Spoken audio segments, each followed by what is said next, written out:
This, I say it every stream. I say it every single stream. But this title screen theme is just such a fucking bop. Such a fucking bop. Anyways, hello everybody. I am Technovoid. Welcome back. 2 nights in a row. Wow, doesn't happen that often. But, you know, we're doing it this week because yesterday ran a bit short.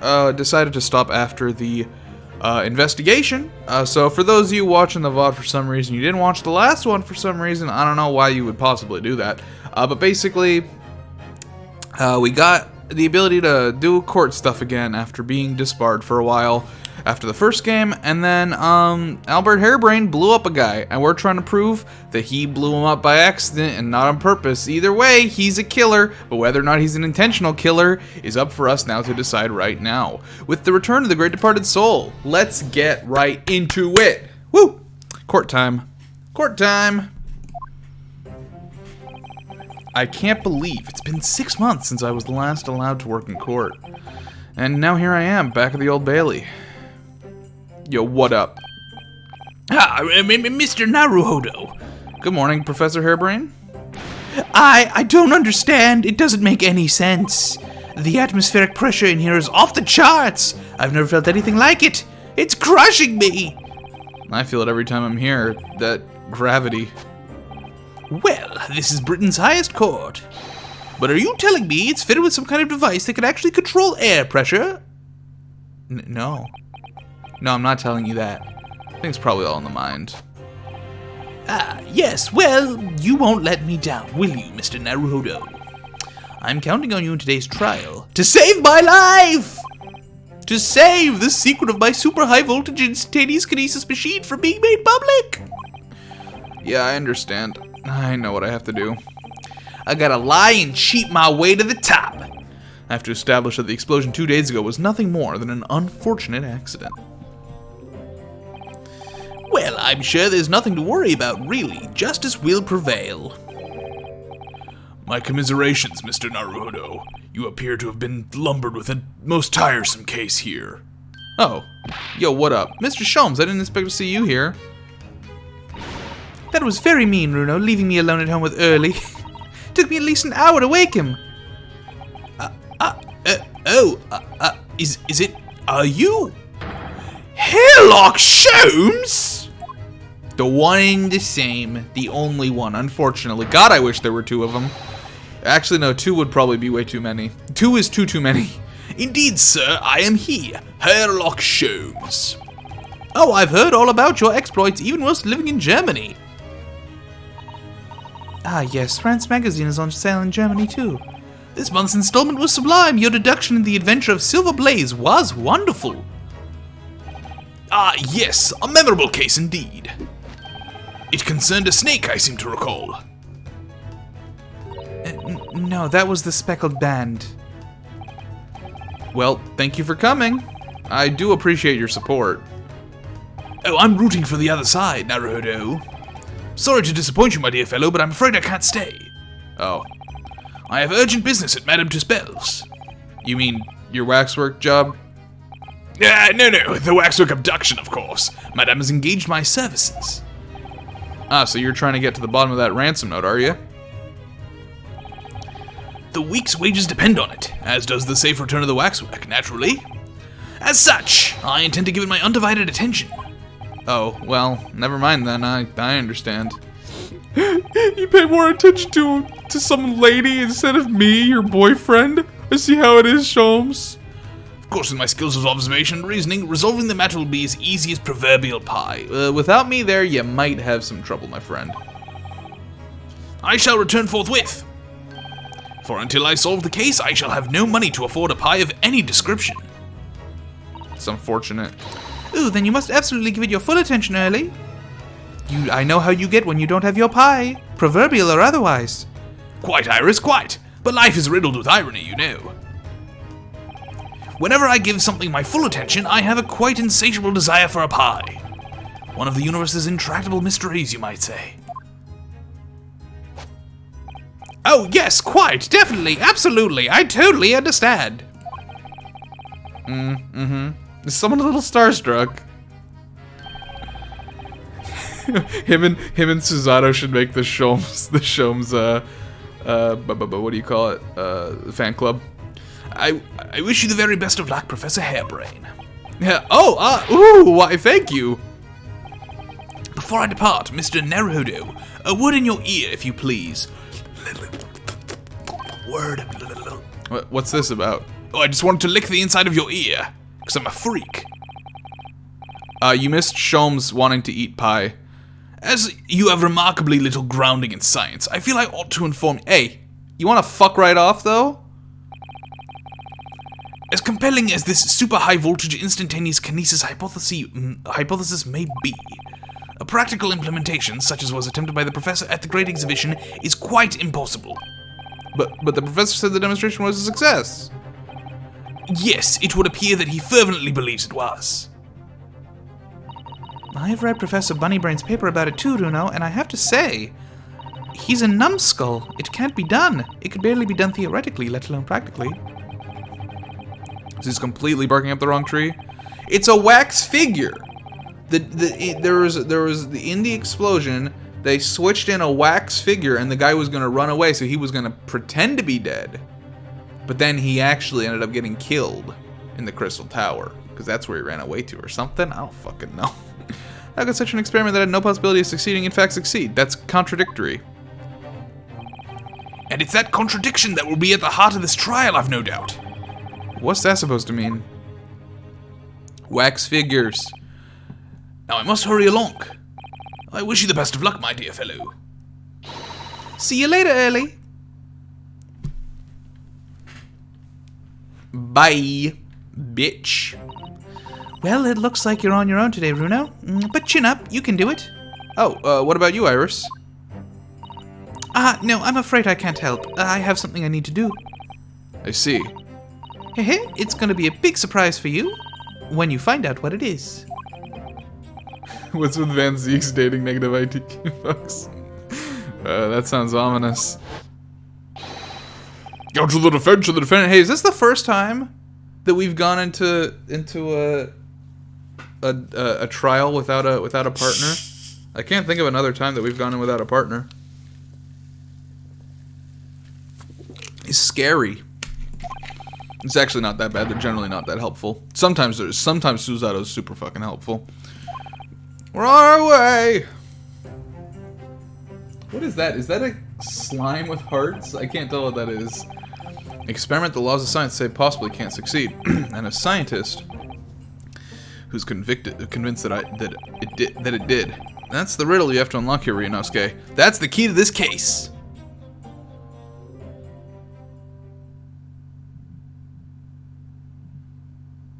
Oh, and Van Zeeks has a partner. That's true. He has an apprentice, and we don't have a person. It's a 2v1 in the other direction this time. What a switch up!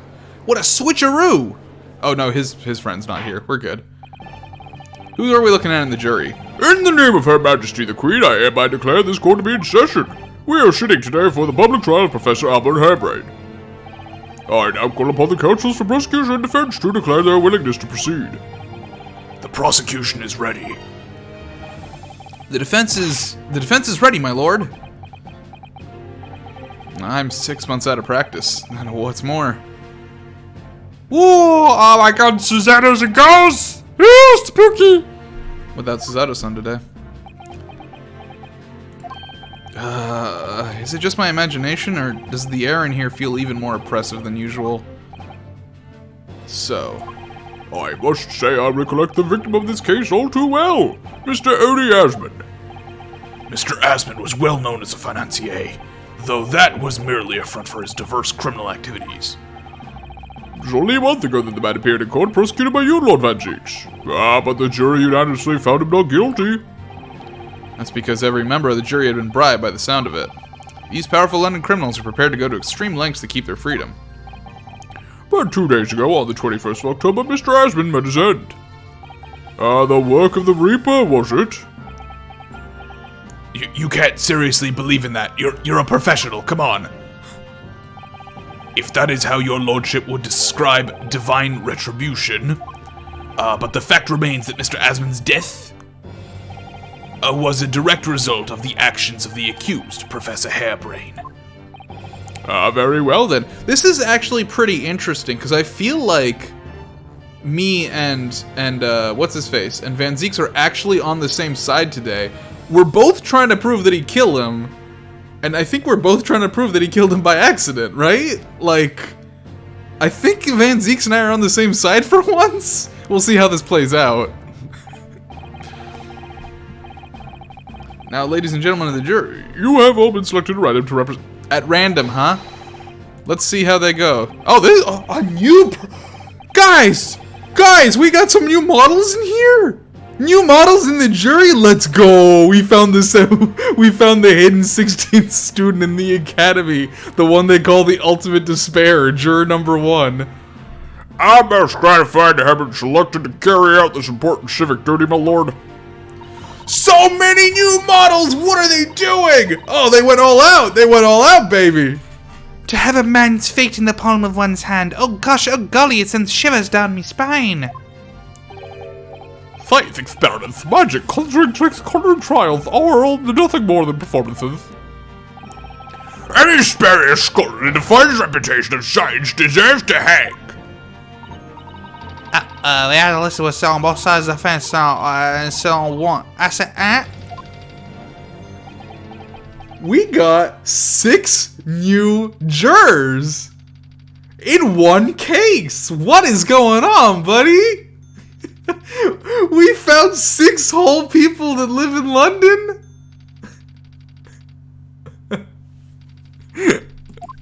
I can't believe it. Oh, he's dead. Wasn't like it in my day. Wasn't like this at all. You should put that gun away, please. That's a gun. The police killer Automol look-alike again. And he's as exhausted as ever, it seems. Now, as I'm sure you are all aware, the incident we are here to judge today tragically took place in the Great Exhibition shortly after its opening. How is Van Zieks going to approach this? That is going to take fucking 2 years to prove. Though the death toll could have been far worse, with the exception of the victim, no one was killed. Nevertheless, the dream of the science behind being exhibited rapidly turned into a nightmare for the spectators. Tragic turn of events, and as such, the eyes of all London, no, of the whole world will be on this trial. It is our duty to reach a swift and just conclusion, I feel. So, your opening statement, please, Lord Van Zieks. At the heart of this incident is technology never before demonstrated anywhere in the world. One of science's latest developments, I take it. The government is keen to capitalize on the Great Exhibition to improve Britain's technological advantage. The technology being demonstrated by the accused was described as super high voltage instantaneous kinesis. Good lord. It's designed to disassemble human subjects using extremely high voltage electricity and beam them instantly to another location where they are subsequently reassembled. Is such a thing even within the realms of possibility? Well, I don't believe it, that's for sure. disassembling people with electricity. My goodness, how shocking. The whole idea is absurd. The Apostles would never stand up to scrutiny. I like juror number 4. I can't wait for him to make me hate him. Sir, I believe you're a fellow of the Royal Society, are you not? Are you an expert in your field? I am, and my word on the matter can be considered final. Instantaneous kinesis is poppycock. So this expert and Mr. Sholmes are in agreement. It's impossible. What is the prosecution's view on the matter? The prosecution would assert that the accused's instantaneous kinesis demonstration was a success. Okay. What rot? Where are you going with this, Van Zieks? Let's go. Order. The professor's hypothesis is currently under investigation by the British government. If it is deemed to have merit, a substantial research grant would be made available. He's doing it so that he can get the money. Van Zieks, come on. Come on, Van Zieks. You know the truth. The accused made use of the invention built on his new hypothesis to take Mr. Asmund's life. Wait, what? In order to be the sole benefactor of the grant. What is this? What are you doing here, bud? This disastrous demonstration was no accident. It was carefully designed from the outset to end the life of the victim. What's your end game here, Van Zeeks? I know you're on our side. Thank you, Van Zeeks. The prosecution stance is clear. He's throwing the trial. But you will now bring forth witnesses to substantiate your claims. Van Zeeks doesn't seem like the type to throw. Gladly, my lord. Nothing from us? Bailiff, show the first witness to the stand. Is it gonna be Ginny? Oh, it's gonna be Gregson, okay. Witnesses, state your names and occupations for the court. Yes, sir. Tobias Gregson, Detective Inspector at Scotland Yard's Homicide Division. I was on duty at the demonstration on the day in question and in charge of the following investigation.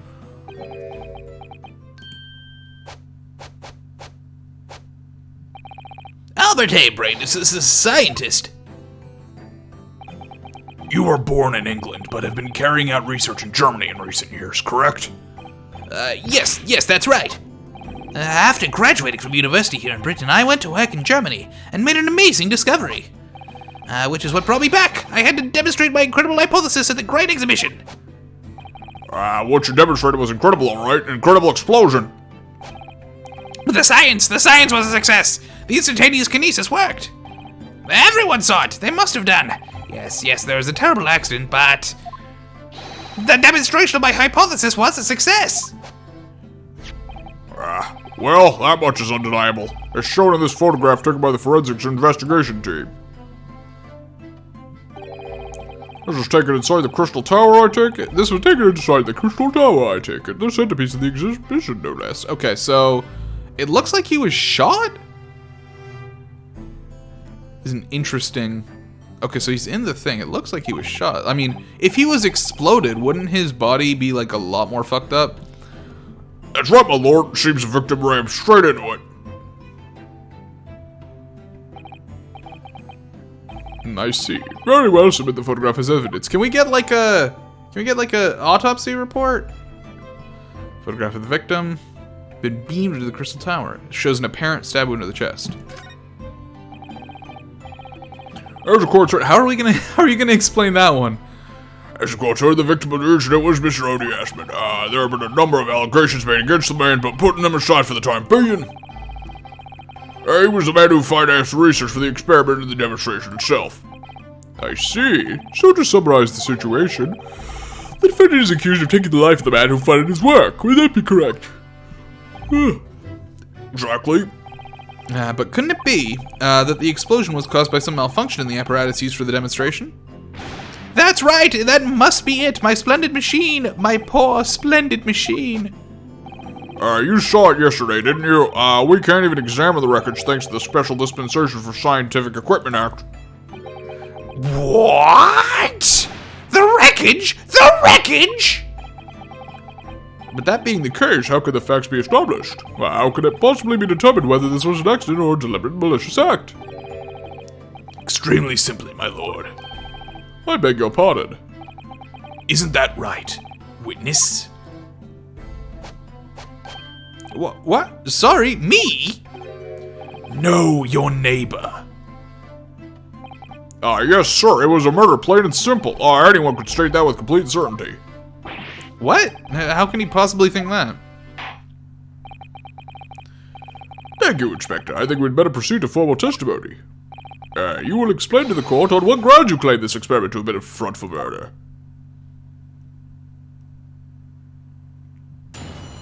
Everybody does not know how to behave. True. He doesn't go to court much. A corpse that went crashing through the Crystal Tower had a broken neck. I made a minor miscalculation of the angle of the beam projection, that's all. That was my mistake. But the post-mortem examination revealed another injury, a fatal wound. There was a lesion in his chest where he'd clearly been stabbed by something sharp right in the heart. So the victim was killed before he went anywhere, and this fellow's the only one who could have done it. Scientists do be like that, though. An extraordinary business. In addition to suffering a broken neck, the victim was stabbed in the heart. Information I would really have liked to heard from someone other than the judge. coroner says death would have been all but instant from a wound like that. You could say, in fact, that the victim was killed twice by the accused. No, that couldn't be further from the truth. I have here the experiment plan document that was submitted to the security team. The victim stored himself inside something called the bird cage, ready to be beamed instantly. To the second level of the crystal tower, about 25 yards away. The experiment did not go according to plan, however. Beam me up, hairbrain. As the machine was put into operation, there was a large explosion. The blast caused the beam transmitter to point higher than intended. Accordingly, the kinesis resulted in the birdcage materializing in midair, from where it subsequently fell, crashing through the glass of the crystal tower's large round window. It's not how anything works. My word, one assumes the victim's neck was broken upon impact with the tower then?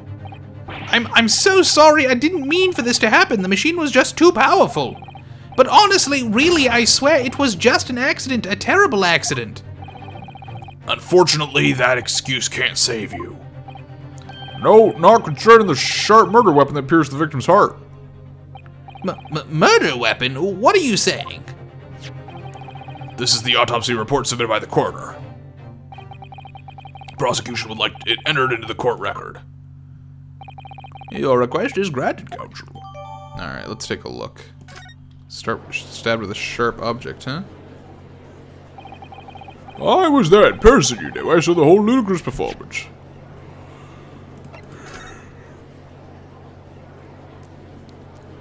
Courtney Scythe. Time of death, 21st October. Okay. Hemorrhage of a wound to the chest that pierced the heart inflicted by a sharp implement. Additional observations of broken vertebrae, most likely resulting from impact after a sudden fall. Okay, so we don't know what pierced his heart, so we're going to need to find that.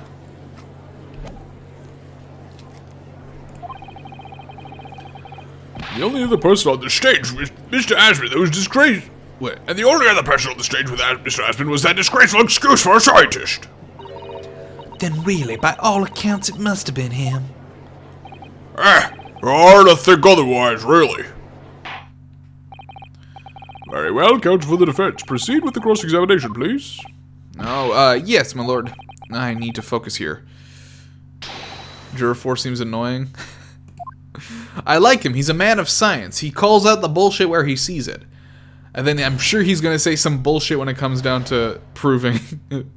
when it comes down to us doing the jury switch thing. Corpse went crashed through the crystal tower and a broken neck. I mean, that's true, but let's press on that. I want to know more. Are you suggesting that's because he fell from a considerable height? Exactly. Which highlights something else about this whole rum business. What's that? The fact that the instantaneous kinesis itself was a success. After the explosion, the cage with the fella inside suddenly appeared out of nowhere in midair. So although the experiment ended in disaster, the so-called instantaneous kinesis did actually occur. Remind us, Professor, what was the cause of the fatal disaster? I made a minor miscalculation in the angle of the beam projection, that's all.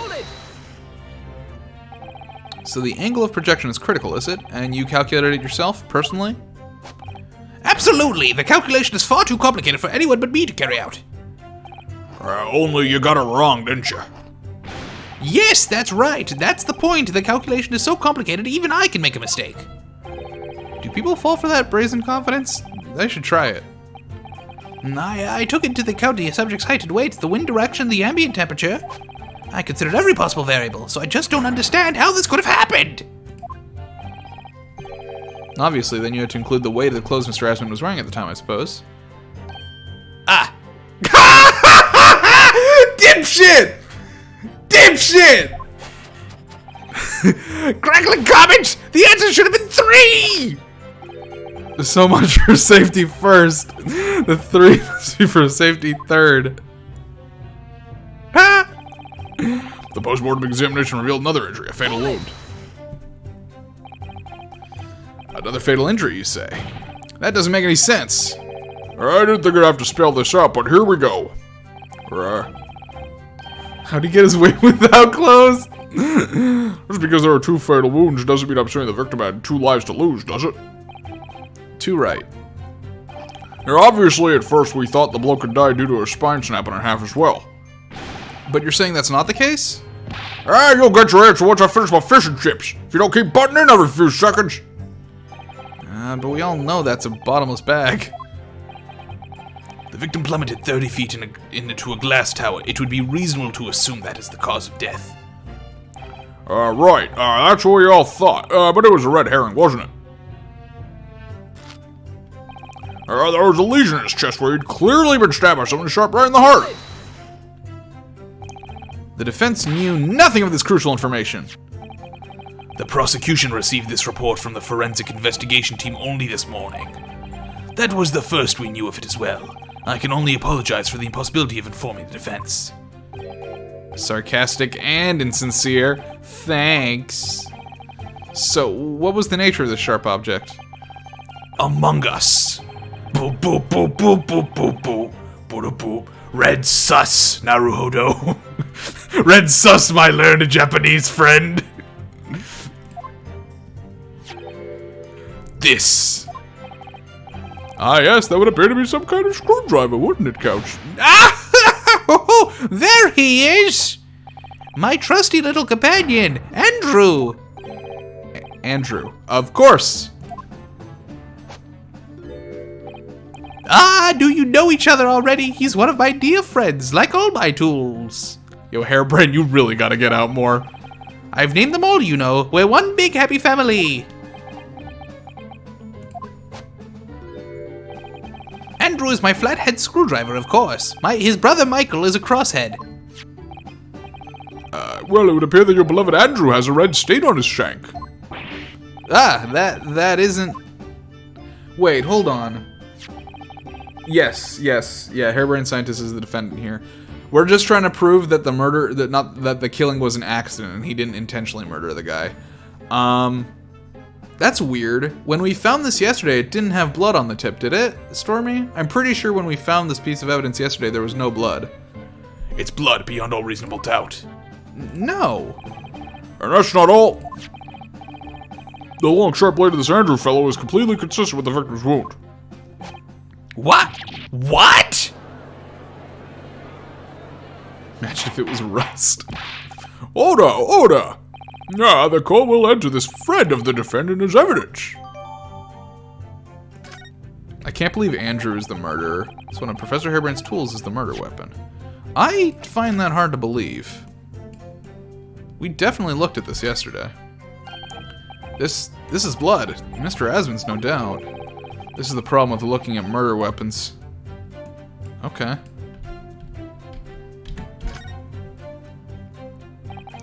I've seen this unusual shaped handle before. It's the same screwdriver as logged in the grill on the floor of the kinesis machine, which could be important information, so I should definitely make a note of it.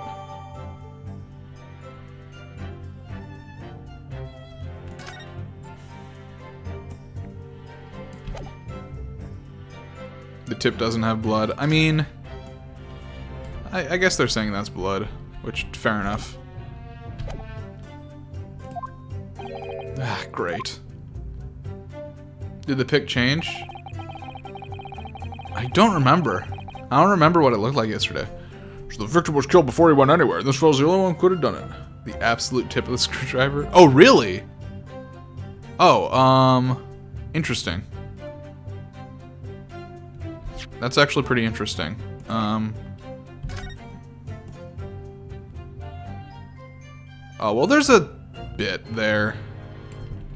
That's kind of reddish. Hold it! What grounds do you have for saying that? Do you really need to ask? There were only 2 people in that public experimentation stage for the whole crowd. The victim, Hastily brushed on, perhaps. Mr. Odie Asmund, and the accused, Professor Hairbrain. And we know for certain that before the experiment, the victim was alive. That's right, I say, with my own eyes. Furthermore, There was blood? Following the explosion in Kinesis, nobody went anywhere near the body. In other words, only someone else on the stage as a victim could have possibly done it.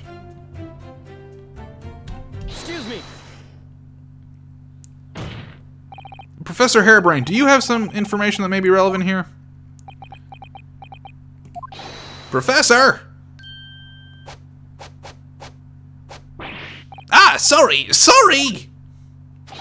I was just calculating the optimal coefficient of electrolysis to separate molecules in the human body. And the witness stand is the best place for that? Excuse me. It seemed to me as though you might have something to say about Inspector Gregson's last remark. Yes, that's right. Of course.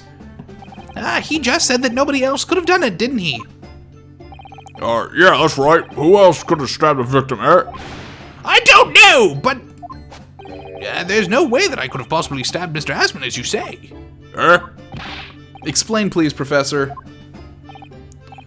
Of course, this cold-hearted policeman may not be aware, I suppose. But humans are warm-blooded mammals with blood running continuously through their veins. I had heard. Then surely you see, if I'd have plunged something in the size of Andrew into the man's chest, the whole stage would have been a bloodbath. No, a blood swimming pool. But thousands of Londoners were watching me at the time. And yet not one of them claims to have seen a swimming pool of blood. Well, no, I suppose not. You see, not one. True, I didn't see anything like that. Well done, Professor. That was a great counter-argument.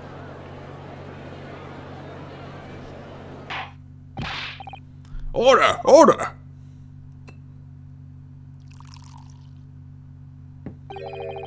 Pray forgive the discourtesy if I savor a drop from my hallowed chalice to accompany my old friend's adducing. You're not gonna drink that. Let's not pretend. Here's to you, Albert. Oh, you're too kind, Barrack, but I'm not really a patch on you. How dare you say you're not a patch on me? I thought we were friends! No, you're not. No? He was gonna drink it, but then he was so offended. You've neglected to mention one crucial possibility. I have. A particular situation in which very little bleeding would result from a stab wound. If it was left in, he's a balance patch on Zeke's. Zeke's getting nerfed. That's why Zeke was so mad, because now his glass throw does 25% less damage to the lamp back there. Ah, of course, yeah. If the Andrew was never removed. Inspector, enlighten the court, please. Yes, sir. Where are they going with this?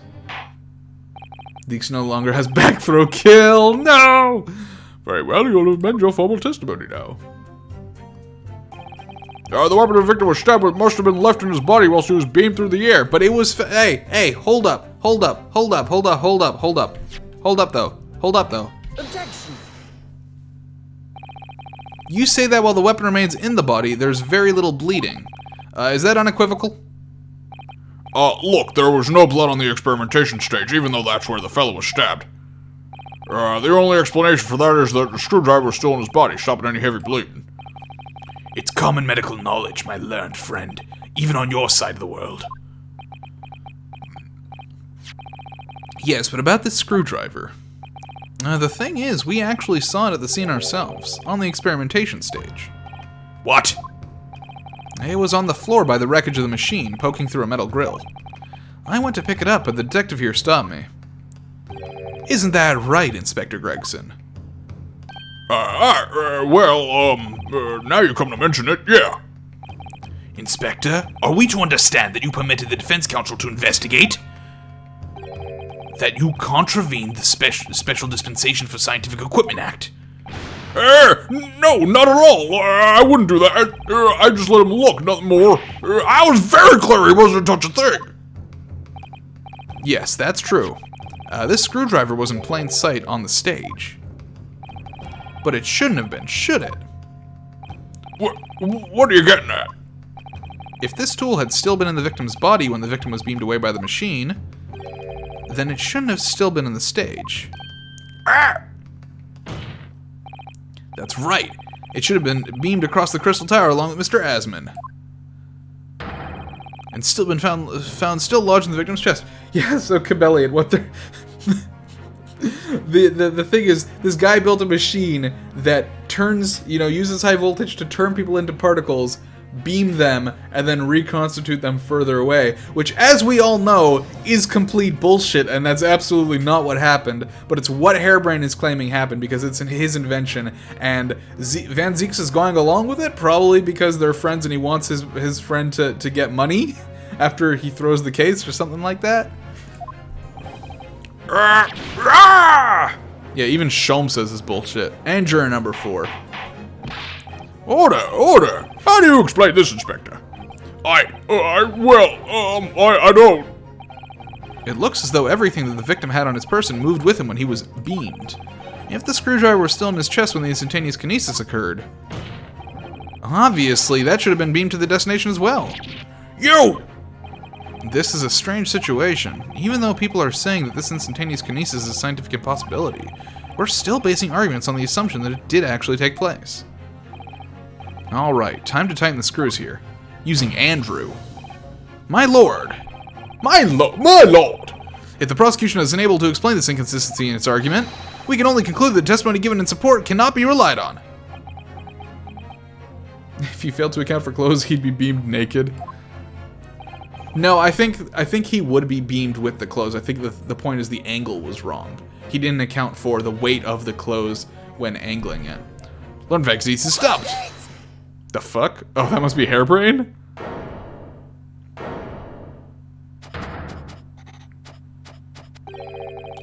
Do you have something to say, witness? Yes, I knew it! It bears out the equations hold. Mr. Naruhodo, don't worry! About what? Without delving into the details, there's no inconsistency. What? Wait, hold on. No, what are you doing? Even if Andrew had been lodged in Mr. Asman's chest, my trusty tool wouldn't have moved. Andrew's remaining on the stage is consistent with my calculations. What? You look so happy about the fact that you've just incriminated yourself again.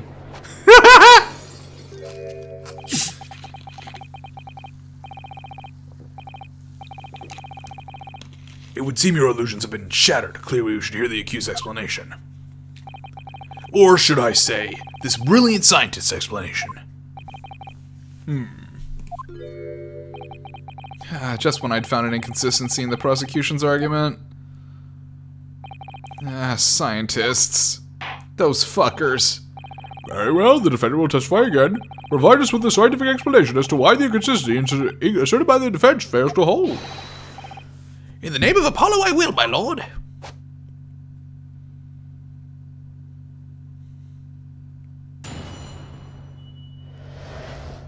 Inconsistency explained. To be clear, I'm still at the stage of gathering data in my research. My hypothesis states that the kinesis cannot transport metal, though, hence the metal weapon would have stayed put. In other words, the point just raised by Mr. Naruhodo isn't an inconsistency at all. Mr. Asman was the patron of my research. Without him, my work wouldn't have been possible. Now I have a duty to protect the incredible machine that we built together. Hold on. You can't move metal, huh? Is that metal? I feel like his glasses would be metal.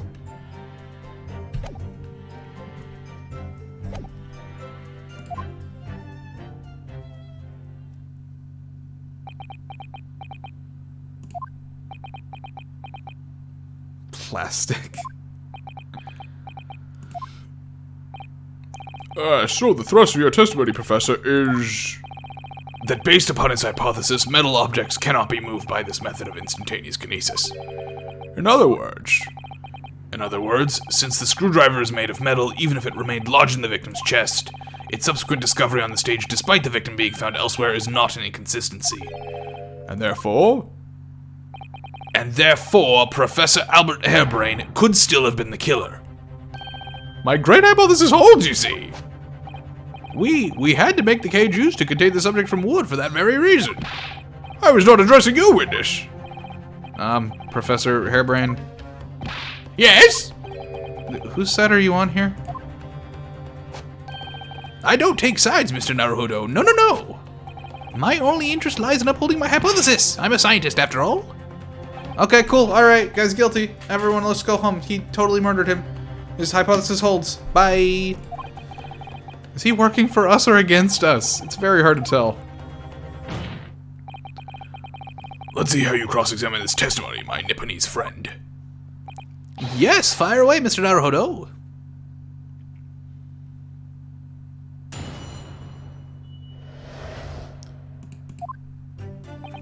To be clear, I'm still at the stage of gathering data in my research, okay?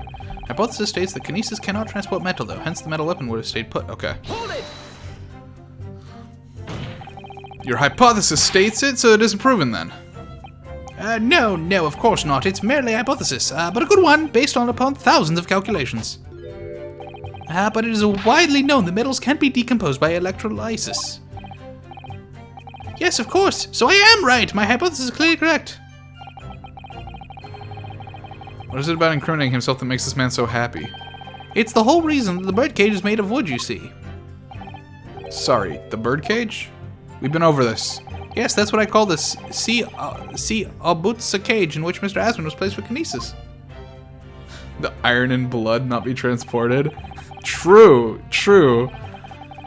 The jail cell. Well, Yeah. I guess, yeah. The jail cell in which the victim was detained, it does indeed seem to be made of a timber of some sort. Thank you not to refer to it as an instrument of incarceration, your lordship. In short, any weapon lodged in the victim when he was beamed away by instantaneous kinesis would have been left behind on the stage if it was made of metal, correct? yes, that's it. Yes. It all fits perfectly with a mathematical model. But the ultimate conclusion, then, is that the defendant alone had the opportunity to inflict this fatal injury on the victim, is it not? Ah! Indeed, sir. Someone beam me out of this nightmare. In other words, the point just raised on Mr. Naruhodo is an inconsistency at all. You seem to be pleased by that. Yes, another example of my hypothesis holding true. But I sense some sarcasm, Mr. Naruhodo. Are you not pleased? No. I knew it. At the end of the day, I'm the one responsible for Mr. Asman losing his life. The advancement of science is no excuse, I know that! No, you're quite right.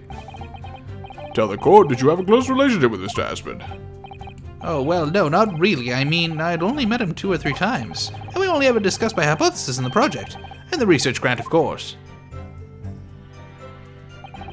Mr. Asman was the patron of my research. Without him, my work wouldn't have been possible.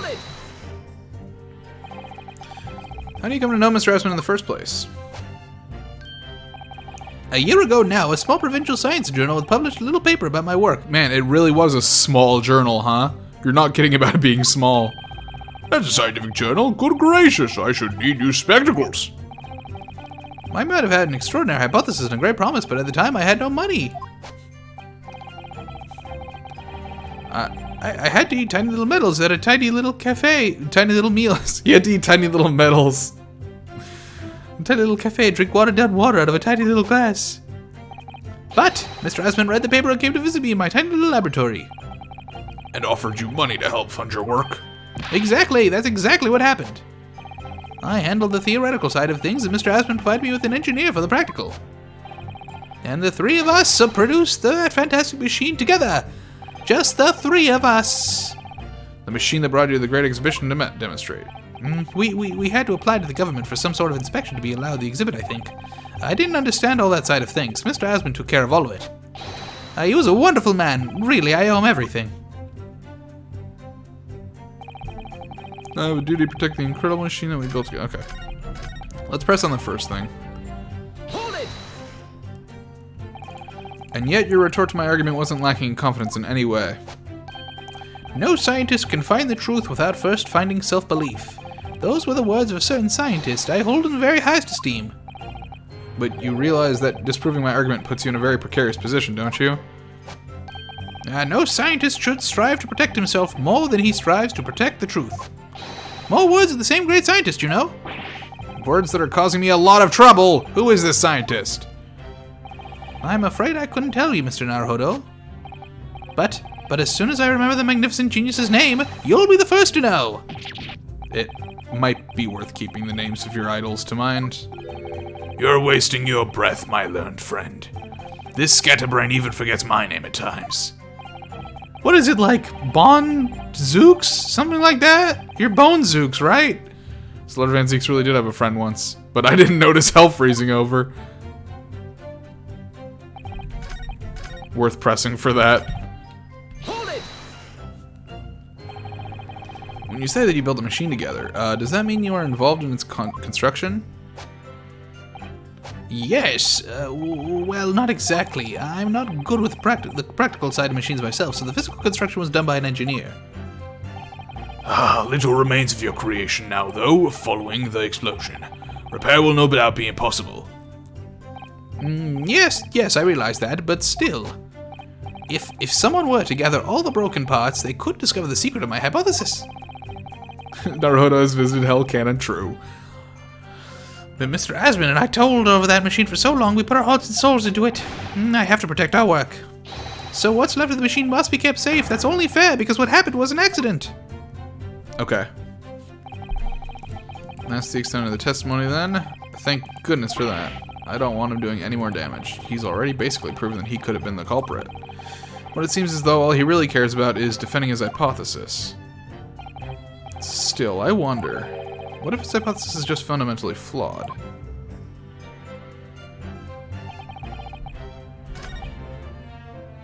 Okay, so let's take a look at what we have. There's the crossbow, that's not relevant here. I think... Okay, let's take a look at this. Is there anything about... There's the heart, broken vertebra. No, okay, so that doesn't say anything about things on his body.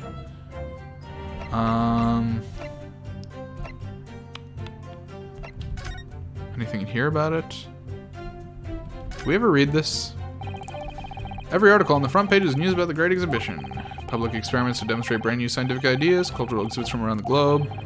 It's also positive and hopeful about the coming century. We must all go see it properly before too long. Okay. And then that's just, yeah, Reaper stuff. Okay, I'm gonna say it's this. Objection. Yeah. Glasses. Professor Harebrain, you say that according to your hypothesis, nothing made of metal can be beamed by instantaneous kinesis using the machine you made. Is that right? Yes, that's right. Wait a darn flopping moment. In that case, I'd ask you to have a look at this photograph that was taken at the scene. In particular, I'd like you to pay attention to the victim's face. You can clearly see that Mr. Asman is wearing a pair of spectacles with a metal rim. What? Metal? No! Metal can't... That's not... metal? No! We've already established that the proposed murder weapon, the blood on the weapon would have been beamed too. That's true. Although no, yeah, again, as Stormy said, if metal has iron in it, so blood can't be beamed. So all the iron comes out of the blood. Asman has luscious eyelashes. I guess you could leave you just leave the iron and beam the blood over. Or if your hypothesis correctly predicted that outcome. I mean, we as viewers are assuming that this is all bullshit in the first place. We're just trying to get everyone up to speed with us. It should have also predicted that the metal rimmed spectacles would be found in the same place. Ah! My hypothesis! My hypothesis! Professor Harebrain, this isn't easy for me to say, but your hypothesis is clearly flawed. Ah! Order! Order! Order! Council, what is the implication of this? If on the day in question the alleged instantaneous kinesis never actually took place, then it's entirely possible that the victim was killed somewhere other than on the stage. And in that case, someone other than the defendant could have been the culprit. But my hypothesis is sound! I proved it that day. The experiment was a success. The experiment's proof was proof of all my work. If I could say something here in my capacity as a fellow of the Royal Society. Yes, Joe, number 4, go ahead. As a man of science, there's one thing I simply cannot abide. And that's a fraud who pretends to be a fellow man of science. What? Wait, great Scott! Are you suggesting my science is suspect? It's just been disproved, hasn't it? In front of all of us. In other words, the whole demonstration was complete nonsense from the start to finish. Believe me, my fellow Jers, when I tell you that this man is a heel, a bounder, and a fraud. I say the wreckage of that machine should be stripped down and thoroughly examined. No, never! The machine is the essence of my entire hypothesis. It's protected by the Special Dispensation for Scientific Equipment Act. What the devil's the Blessed Act all about, eh? Who made up such a daft role? I don't like the way this seems to be going. What's the best way for me to help the professor? Objection! Professor Hairbrain has yet to perfect his invention. That would seem to be the case, yes. But even so... Even so what? Going to such trouble and expense to create a fake machine to display in public. He would have absolutely no reason to do such a thing. Objection! He had an obvious reason to do exactly that. For the research grant money. Ah, If the government was foolish enough to have deemed the man's ridiculousness implausible, he and his conspirators would have received a handsome sum indeed. Conspirators? What would the value be of such a grant? £10? You're an order of magnitude out, madam. £500 a year! Oh, you could live a handsome life for many years. wait, she's doing the same animation as the typewriter lady from the first game, where she types, then bunk, it sends it back to the beginning. Bunk, bunk. Except she's doing it with corn. It's even the same sound effect. It's so funny. The Society's noticed an increase in bogus public demonstrations in the field of science recently. And plenty of scientists argue with each other to get the largest slice of the funding cake. People's greed is plenty motive enough for murder, I assure you. No, I haven't deceived anyone, least of all the government. Hypothesis sound, science sound, please, you must believe me. Objection! No matter how unbelievable this hypothesis may seem to you, ladies and gentlemen, the fact remains that the victim was transported instantly to the Crystal Tower. Which means that the experiment was a success. Ah, Barak. And therefore, the only person who could possibly have committed this murder is the accused. Ah, Barak. Yeah, pretty much. Where is this heading? I have no idea. My lord, if I may. Yes, Lord Van Zeeks. The prosecution would like to summon new witnesses to the stand. New witnesses? What would be the nature of their involvement? They were spectators of the demonstration at the exhibition who were occupying special seats. Eyewitnesses? Very well, the court grants the prosecution's request. I should very much like to hear from an eyewitness's incident. The prosecution's stance is clear.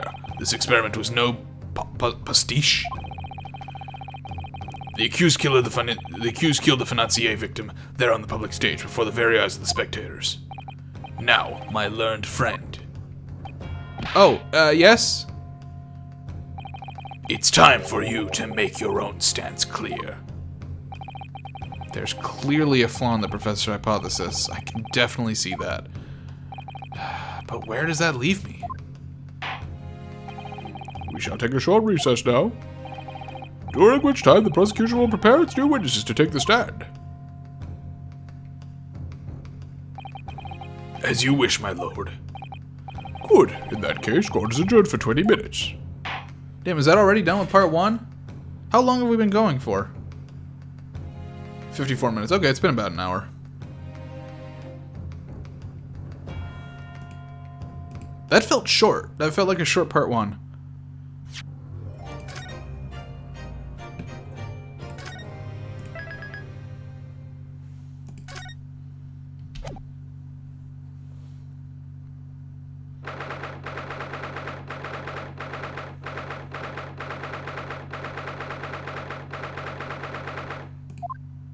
There's no bullshit to get stuck on.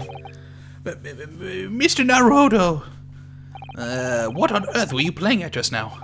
Oh, rather, what on earth were you playing at all along? My hypothesis! My amazing hypothesis! You've been picking holes in it from the start! Sorry about that. But you promised me! You said you'd prove that dreaded explosion was an accident, not murder. You said you'd keep my precious invention from falling into anyone else's hands. But all you've done so far is try to undermine me. I think we're not on the same page. Yes, I did make you a promise, you're right. I said that I'd believe in you and fight for your freedom to the very end. But I also told you I was no scientist. I don't understand your hypothesis. The fact is, there's an undeniable flaw in your logic, isn't there? But if I just run through some equations... Yes, you see, it's because my work is incomplete. Perhaps it is. Nevertheless, a man died as a consequence, didn't he? Oh. Oh, no! You're right. You're so right. It's all my fault. And I have no right to blame you for my failures. I'm a disaster, not just as a scientist, but as a human being! Don't mood. Well, that might be a little over the top. No, he's perfectly right. I feel that. And while we're on the subject, what about Barrack? He's being awful. Claiming his old university friend to be a murderer, you mean? He's a disaster, not just as a prosecutor, but as a human being! Mood. Oh, but no, wait, he's the Reaper, isn't he? Perhaps he's not classified as Homo sapiens anymore? Glad that's cleared up. Totally cleared up. Can I double check something with you? Yes? What? The machine and the demonstration you prepared, they were based entirely on your hypothesis, I presume. There was no trickery involved? I drew the plans for the machine with my very own hands. Every line was painstakingly drawn with the firm belief that science is the only future. So yes, it's true that my hypothesis hasn't reached maturity yet. But please, Mr. Naruhodo, you must believe in it. All right, Professor. I understand. Counsel defendant. Our prosecution's witness is ready to take the stand. Court is about to be assessed again. Make your way to the courtroom, please. It all hinges on that demonstration. If the professor's hypothesis is sound as he claims, it leaves him as the only person who could possibly have killed the victim. But on the other hand, Mr. Sholmes was adamant. A practical implementation such as was attempted by the professor at the Great Exhibition is quite impossible. So really, what should I be trying to prove here? It's a good question.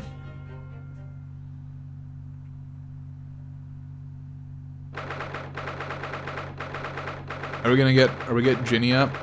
Is Ginny up on the court now?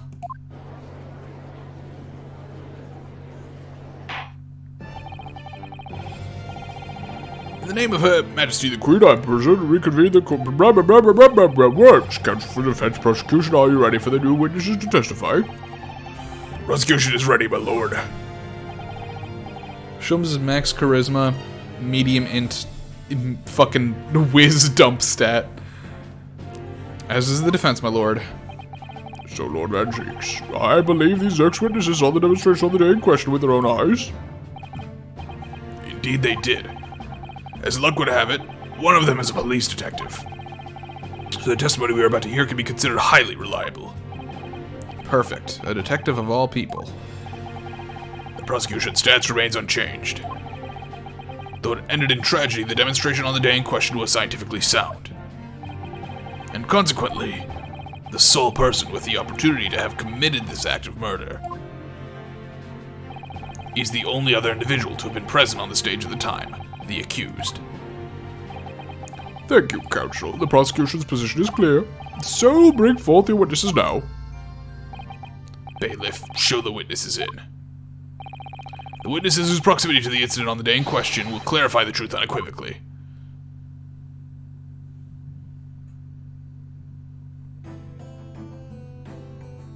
Okay, I recognize one of these people. Witnesses, state your names and occupations in the court to hear. My name is Balthazar Loon. I am the impresario of the Hotel vicinity of the experimental stage. My name is Wilhelm Gottreich Sigismund Ornstein. I have come to see the great exhibition all the way from my home in Bohemia.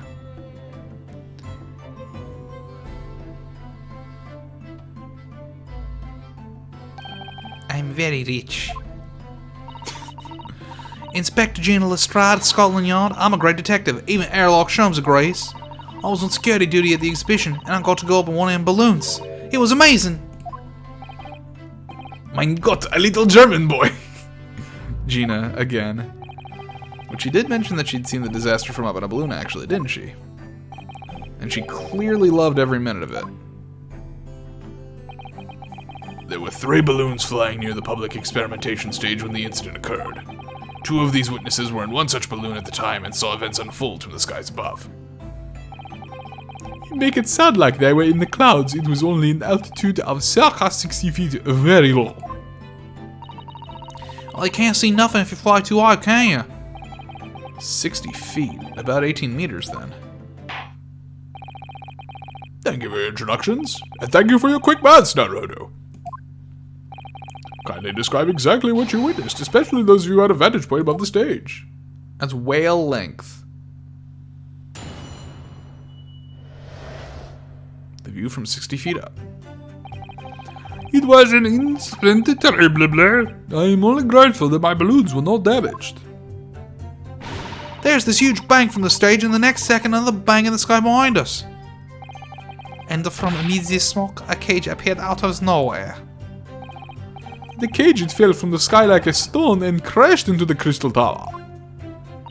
I didn't get a good look inside the cage, but no one went near it after it crashed into the tower.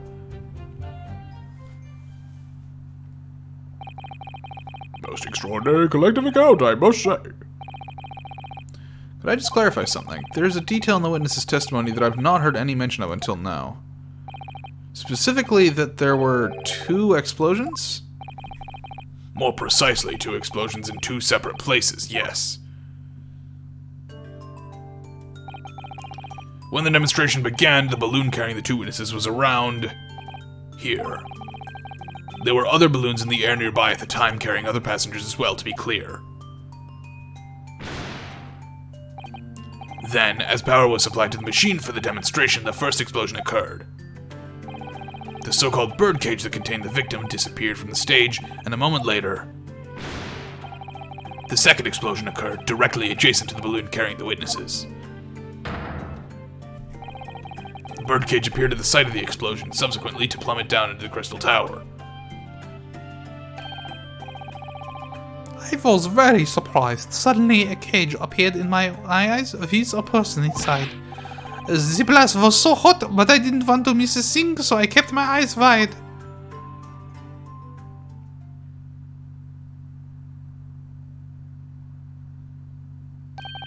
I still have lots of money. Thanks, Gots.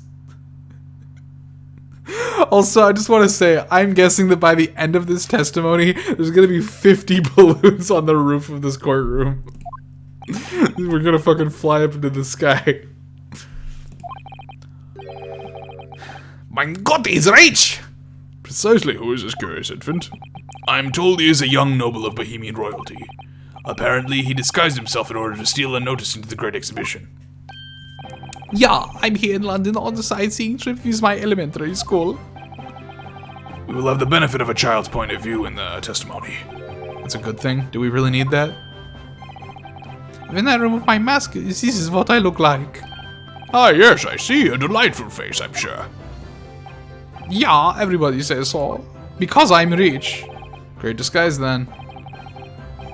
The point is the testimony of these witnesses further substantiates the facts for the court. Namely, that despite ending in an explosion, instantaneous kinesis was successfully demonstrated. And furthermore, that until the arrival of the police, no one approached the crystal tower where the victim fell. Therefore, only the accused, who was with Mr. Asman on the stage, could possibly have committed the murder. Yes, thank you, counsel. The prosecution's views on the matter are quite clear. So, the defense's cross-examination now, please. Yes, my lord.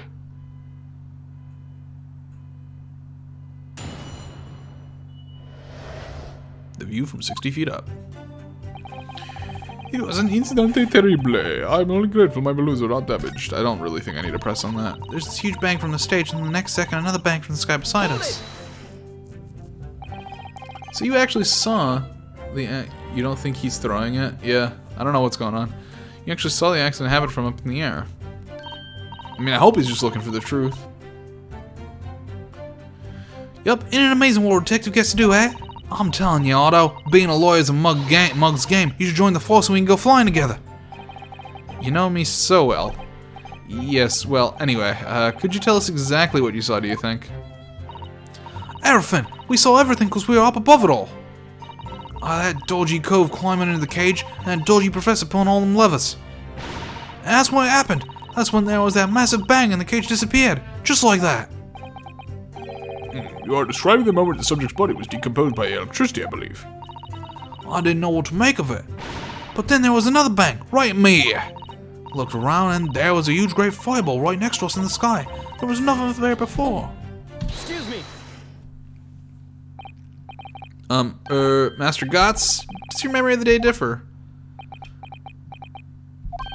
My teacher at elementary school says that when you meet someone for the first time, you should always use their full name.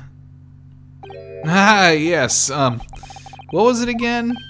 Wilhelm Gottreich Sigismund Ormstein. Just the four names then? The point is, do you have something to say? Something to add in response to Detective Gino Lestrade's last remark, perhaps? Oi, get it right, Otto. It's Inspector Lestrade. Why does everyone have a problem with how I address him at the moment? That is not what I saw. Oh? Yeah, there was a second explosion and it was right behind our balloon. That is true. But I'm sure. Which is why I say, one moment there was nothing there and the next a massive explosion.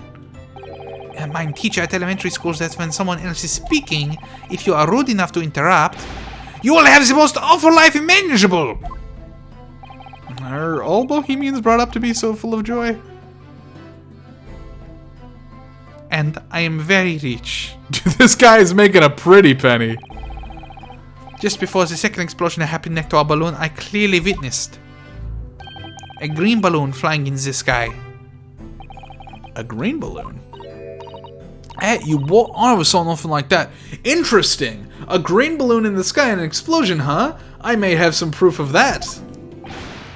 Well, I did. I saw it, and you can't say I didn't. I will complain to the consul. I will cry and scream. My testimony is the truth. I am Bohemian Prince. You cannot say the lies. That is not allowed. Just point the blade royalty card, are ya? Typical. Says the orphan who likes to remind people she works for Her Majesty's police. In that case, young man, I must ask you to amend your formal testimony. In the interest of cordial national relations between Great Britain and Bohemia. It was not the sky that exploded. It was a green balloon that was next to us at the time. Hold it! A green balloon, you say? Are you sure about that? Of course I am sure. I'm a proud Bohemian Prince. All these questions are making me boring. I think you mean bored. Ah, English is very annoying. The language of my countrymen is far superior. Ragazzo, it is very long to lie. Lie? Flying balloons never explode. For the same reason the planets never explode. It is logical. Please tell me that doesn't mean logical. If you insult me, you insult all of Bohemia. Madai. I will have the army come and shoot all of your stupid balloons out of the sky. All of them. Now give me another fucking balloon. I'm very rich. Here you are, your highness. If only all international incidents were so easily resolved. Now that peaceful relations have been restored here in the courtroom, perhaps we can return to the testimony. Did you also see the moment that the cage materialized, Mr. Luna? No, I did not see the explosion myself. However, the cage it fell from the sky like a stone and crashed into the crystal tower. Did you see that actually happen? No, in reality I did not. I saw after it hit the tower. There was a grand confusion around the stage. I ran to see what had happened. I was terrorized by the idea that one of my balloons had crashed. I suppose they are his livelihood. But when I looked up to the sky, all my precious balloons were still up there. Now, if the balloon did explode, which we're pretty sure did, because we have a green piece, that means that not all the balloons were up there. I saw it though. I saw it slam into the tower. After all, I am a detective now. And tell us what you saw, Inspector Lestrade. That's what I like to hear. Unsanctioned balloon. True, maybe it wasn't one of his. Hold it! That's true. Maybe it wasn't one of his balloons. Very fair point. Was it you who gave the order to keep people away? Use the air, Otto. How could it have been me? I was up in a balloon, weren't I? Right. So, because I wasn't available, it was the boss who had to leg it over there. Yeah, he was getting shoved and kicked all over the panic and spectators as he tried to see off the scene. It was a real sight to behold, I can tell you. Yeah, amazing. Poor Inspector Gregson. So anyway, I couldn't see the cage that was well because of the smoke. And I didn't really want to see, to be honest. Yeah, I was scared out of my wits. Keep it together, Inspector. Illegal balloon. Prosecution is really certain the demonstration was genuine, but what if it was actually some kind of switch-around trick instead? That would mean that the victim was never actually on the stage in the first place. The two explosions would have thrown everyone watching into a panic for sure. I think I need to find out more about what exactly people saw at the time. Okay, so I'm thinking, let's see, where does he say it here? It was a green balloon, okay. I'm gonna present this. Objection! No? Surely something, fuck, okay. Exactly. Oh, your return to Japan. Fuck, he got me. He got me. Rest assured, we should be happy to carry proceedings forward in your absence, Counsel. He sounds serious. I have to prove my worth before he really does send me back home. Okay, alright, alright. Let's press on this. Hold it! Oh! No, this is where we present it, because his balloon was damaged. There were 3 balloons flying above the experimentation time, I understand. Si, all 3 of them, I believe me bambini. They are very popular, signor. Some people will pay £10 for one ride. £10? That's more than my annual stipend. £20 a month. That is my pocket money. Royals have all the luck. I got up there for free. I did play the old I work for Her Majesty's police card, you know? Detectives have all the luck. If they're so popular, why would you only be operating such a small number of balloons, though? Because if I have too many in the skies, they could crash into each other. The operators for the balloons are decided by lots, with each operator manning a particular area. Si, and the zone above the public experimentation stage is most profitable. The other impresarios, they hate me. Thank you, witness. I think the court has a clear picture of the arrangements for balloon rides at the exhibition.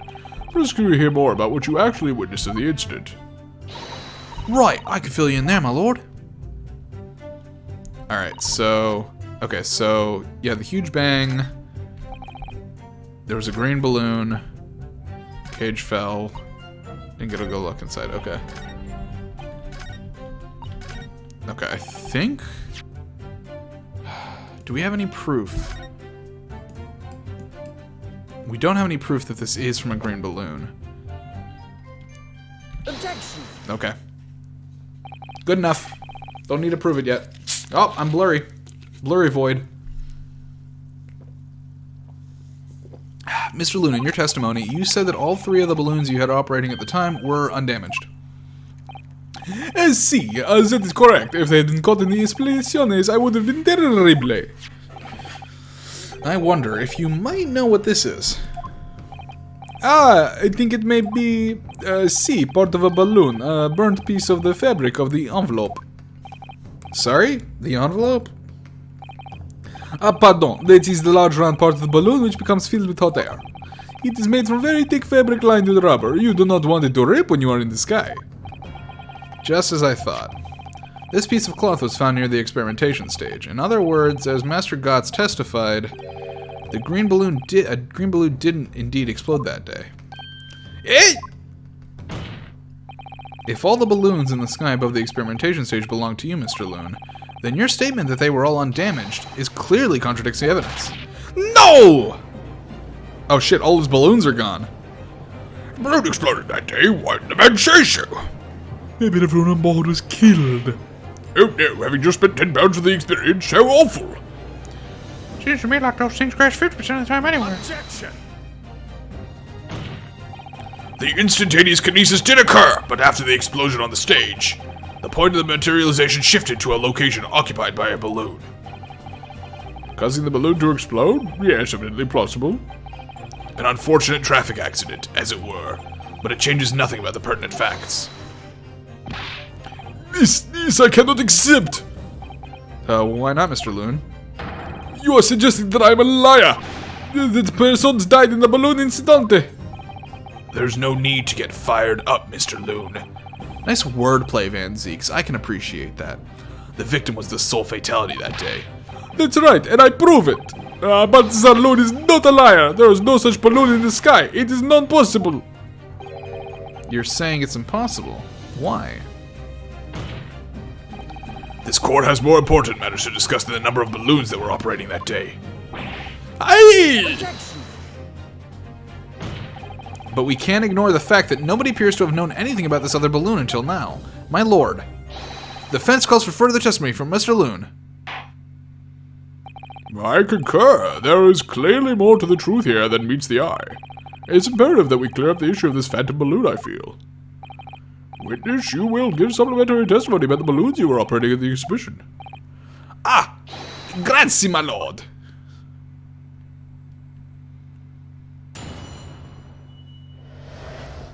Mr. Loon's balloons. As I said, Balthazar Loon is no liar. Every balloon I had up in the sky landed safely. All 3 of my balloons were carrying passengers. If they fell to the ground in Esplisione, what a catastrophe! But you can't get away from the fact that a burned bit of cloth was found at the scene, can you? Coppers at the yard reckon it was probably some debris thrown from the explosion on the stage. The stupido ragazzo is mistaken. My balloons have the red and blue zigzag stripes anyway.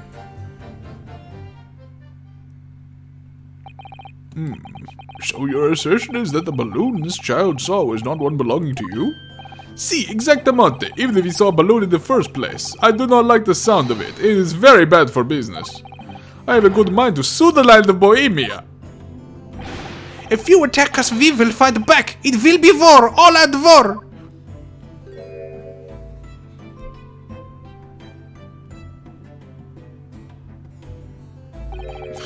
What happened to all out war?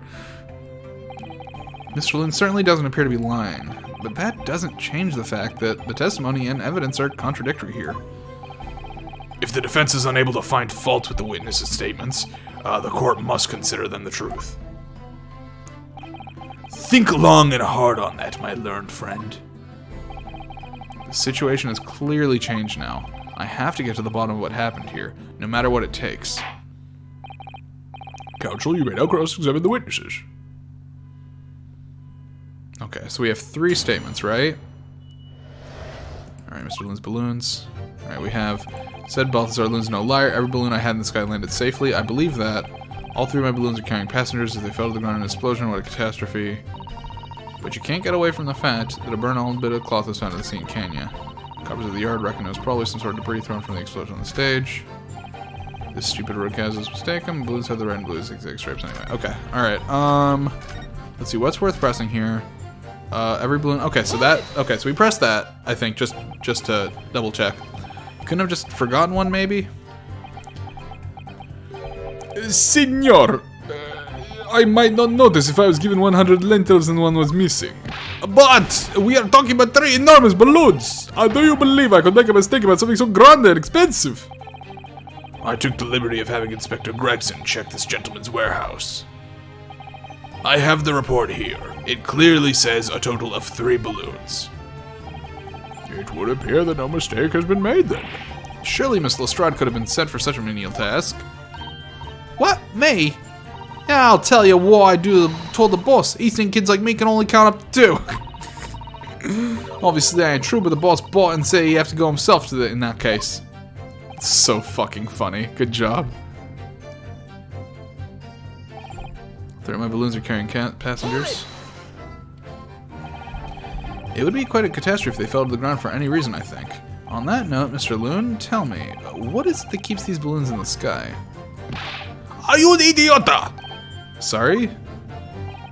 That is like asking why does a candle burn bright? It burns bright because it burns bright. And the balloon flies because it flies. What else? That must be Italian for I don't know. There are 2 types of flying balloons, hot air balloons and gas balloons. Hot air balloons work on the principle of hot air being less dense than cold air, whereas gas balloons derive their lift by using a gas that is lighter than air. See, and my balloons are filled with the magic gas, I believe.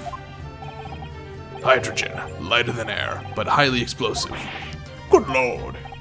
I do not permit smoking of the cigarettes in any of my balloons. The magic gas does not like fire.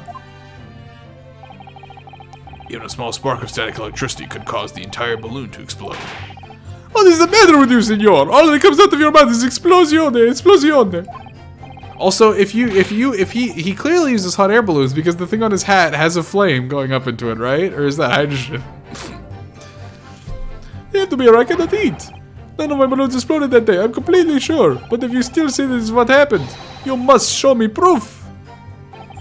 Alright, so Mr. Loon had 3 balloons in the air that day. If none of them were damaged, then what was the one that exploded?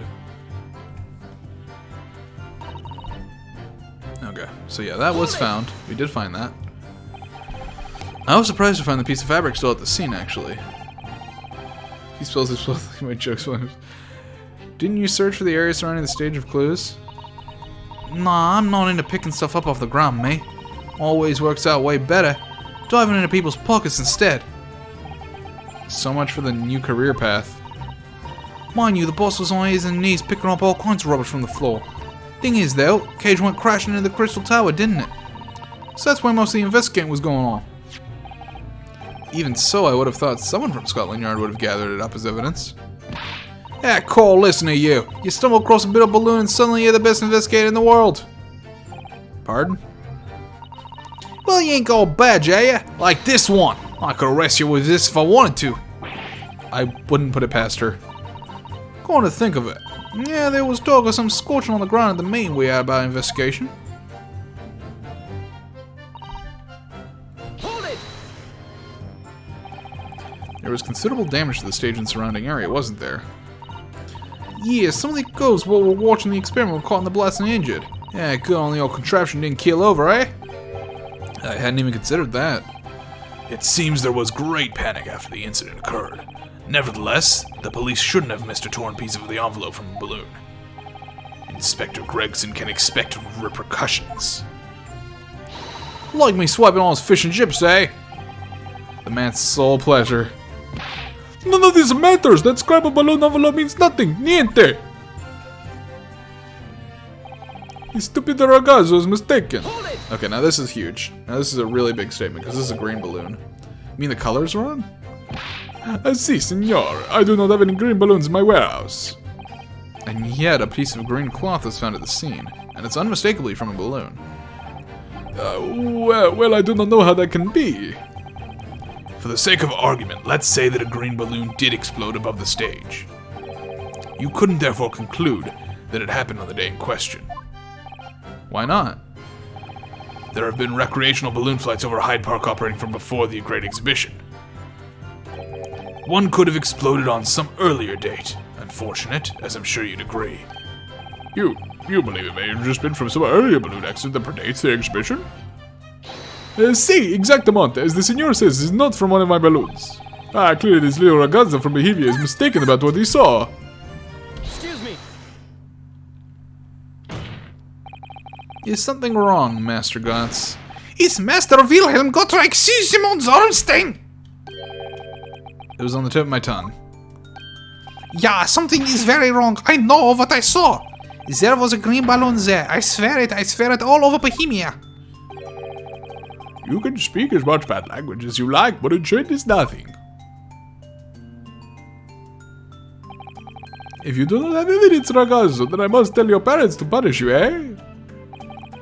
Perhaps we'll let the judge decide when it comes to punishments. Evidence. What is this evidence? To give a simple example, young man. A photograph, for instance, some tangible proof of what you claim. Why didn't you say so sooner? I have the photograph here. What? Fucking A! Good gracious. What? I had not been up in this balloon for a little while, so I was very excited.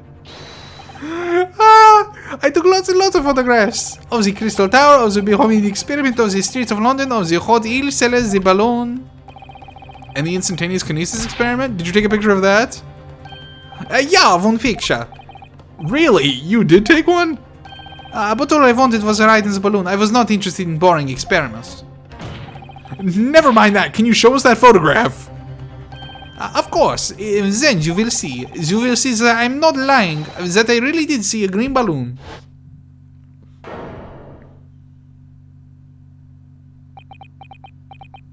Well, this changes things. Also, it's black and white. Well, I see you're all too shocked to speak.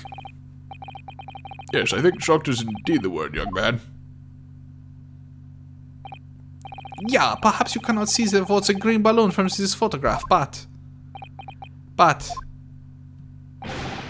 is not my fault. That is the fault of the stupid person who made the camera. Wah! Wah! That is one very bohemian sounding cry. Wah! Wah! Very well, the court will accept this photograph as evidence. The photograph of the balloon has been entered the court record. Crying in German.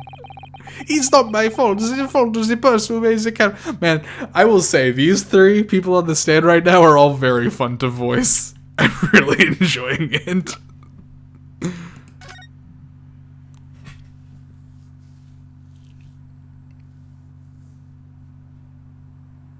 Okay, so that's the explosion that happened. Interesting that this isn't pointing up. There was no one in that balloon. Wait, that's super weird. Huh. Unless there was someone lying down. Anyways. Well, never mind. I'm sure you have plenty of wonderful sepia memories to take home with you. The beam is going right. In any case, when exactly did you take this photograph? Well, it was on the day of the big explosion. You don't say. When I pressed the shutter release, there was this very loud bang, and the hot wind rushed over my face. That means this photograph was taken a split second before the explosion occurred. Well, if you ask me, this black and white photograph changes nothing. I could not give the flying fig. Lovely language you've picked up. As I thought, Mr. Loon's testimony just doesn't quite add up. The young bohemian boy claims to have seen another fourth balloon, but Mr. Loon vehemently denies the possibility. And it's hard to imagine the man in charge could be mistaken about the number that were in the air. Okay, wait, so if we're still in this testimony, this is really easy, because even if there's no color, we still don't have a zigzag on there. Still, this inconsistency must tell us something, I'm sure. Oh, absolutely.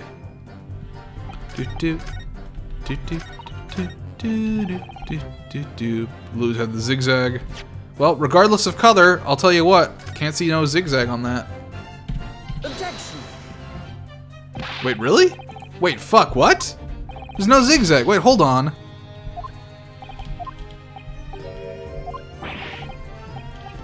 Wait, really?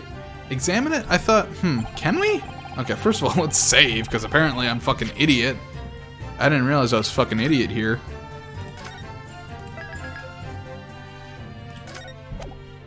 I mean, the answer has to be that that balloon doesn't have a stripe on it.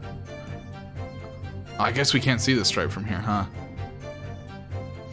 Okay.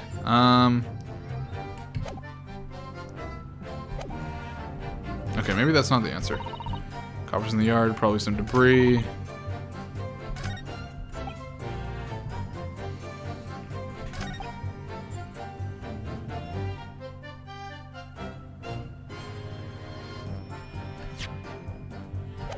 Do I present it here? It can't be. Objection. No. Fuck me. I'm just gonna go back on that. I'm loading that. Okay, let's think about this then.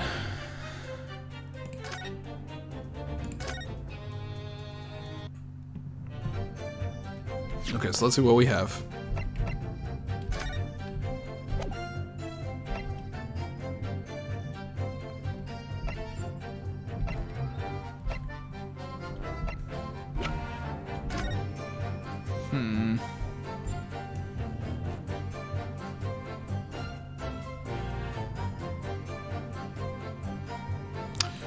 Is that a cross? Is that a beam going right up into the balloon? That's not. That's an interesting. That's an interesting line for sure.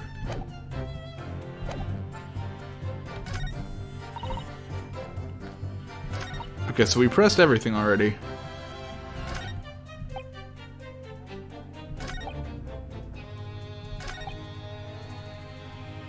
Oh, there were no passengers in that balloon, so it's not his balloon, because there's no passengers in this balloon. Easy. Yeah, there's nobody in there. Objection. Unfortunately, the photograph Mr. Gotts took can't tell us the color of the balloon, but it can tell us something else. Something crucially important. What? It shows that the pictured balloon wasn't carrying any passengers. Ah, my goodness, you're right. But surely all the balloons would have been carrying passengers. There would be no sense in it otherwise. See, they are all for pleasure, for seeing the view. My balloons only fly with passengers. Which tells us that the pictured balloon isn't one of them. So, when the incident occurred that day, there was a fourth balloon in the skies above the experimentation stage. The mysterious green balloon. I know nothing, niente. I can only tell you one thing. If this balloon was not carrying passengers, then what is was not one of mine. Objection! There are illegal tradesmen everywhere you care to look. Clearly one such entrepreneur decided to capitalize on the opportunity presented by the Great Exhibition, and managed to operate balloon flights on Mr. Loon's patch without him realizing.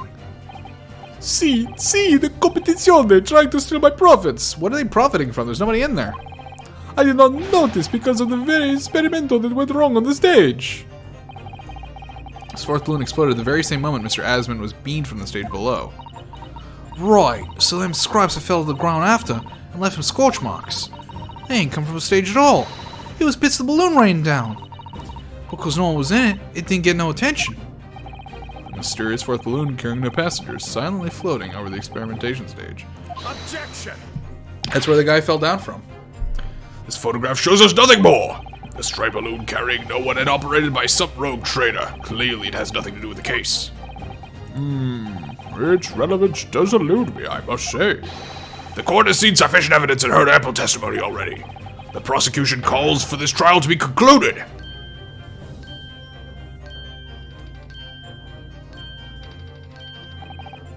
Really? Have we really got to the truth yet? No, I can't let this opportunity slip away. The jurors' minds are made up, and not in our favor. Yeah, I'm thinking the crossbow is obviously what broke the balloon. I mean, there's more. Objection. Ladies and gentlemen of the jury, wait, we can't prove that yet. Please don't give your decisions yet. The photograph from Master Gotts may well be hiding one more vital clue. What's that? A vital clue? Objection! Damn, his mouth do be wide open, though.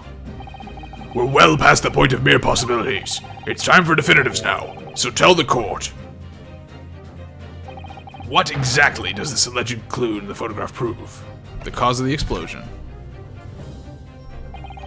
We can reasonably assume that the pictured balloon was destroyed in the searing heat of the explosion. Yeah, that's right. Yeah, it was not my fault. Evidently. Because the birdcage from the kinesis machine materialized in the sky where it had been flying. And the balloon, being filled with flammable hydrogen, instantly and explosively ignited. Objection. Not quite, buddy. My learned English friend. No, that's not what happened. What? It would appear that this photograph requires closer examination.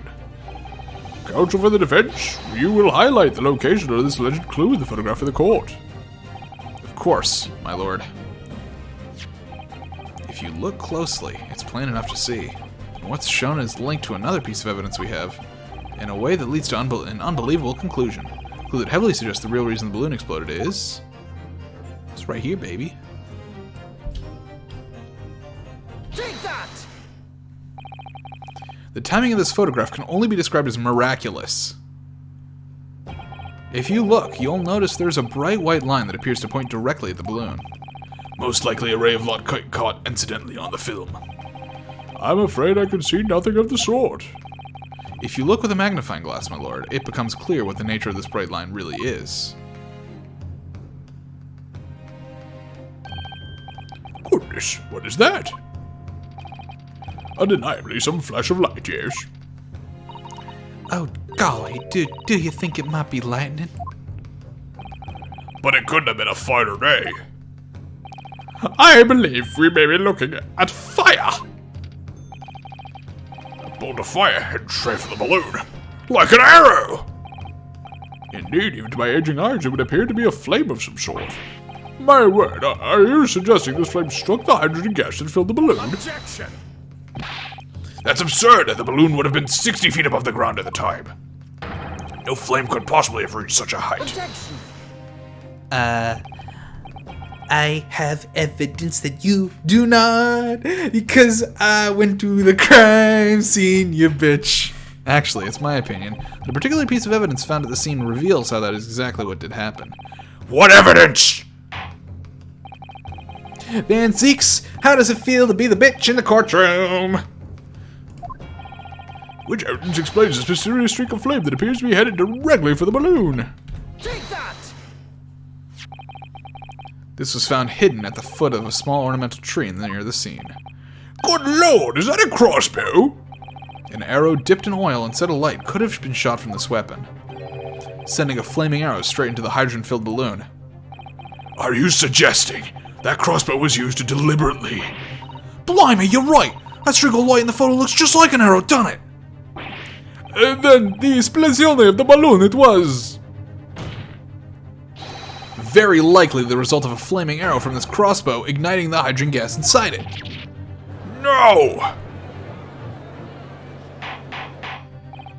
Order! Order! Counsel, this is an extraordinary supposition. If the aim was to cause the balloon to explode, the shooter could have used a gun, of course. However, there's an obvious reason why that would have been out of the question.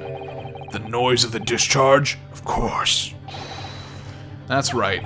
By using a crossbow, the projectile could be fired at the balloon silently.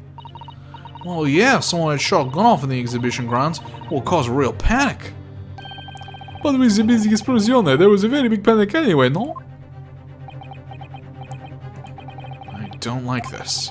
I should be pleased to have found a plausible new explanation for all this, but something feels wrong. Objection!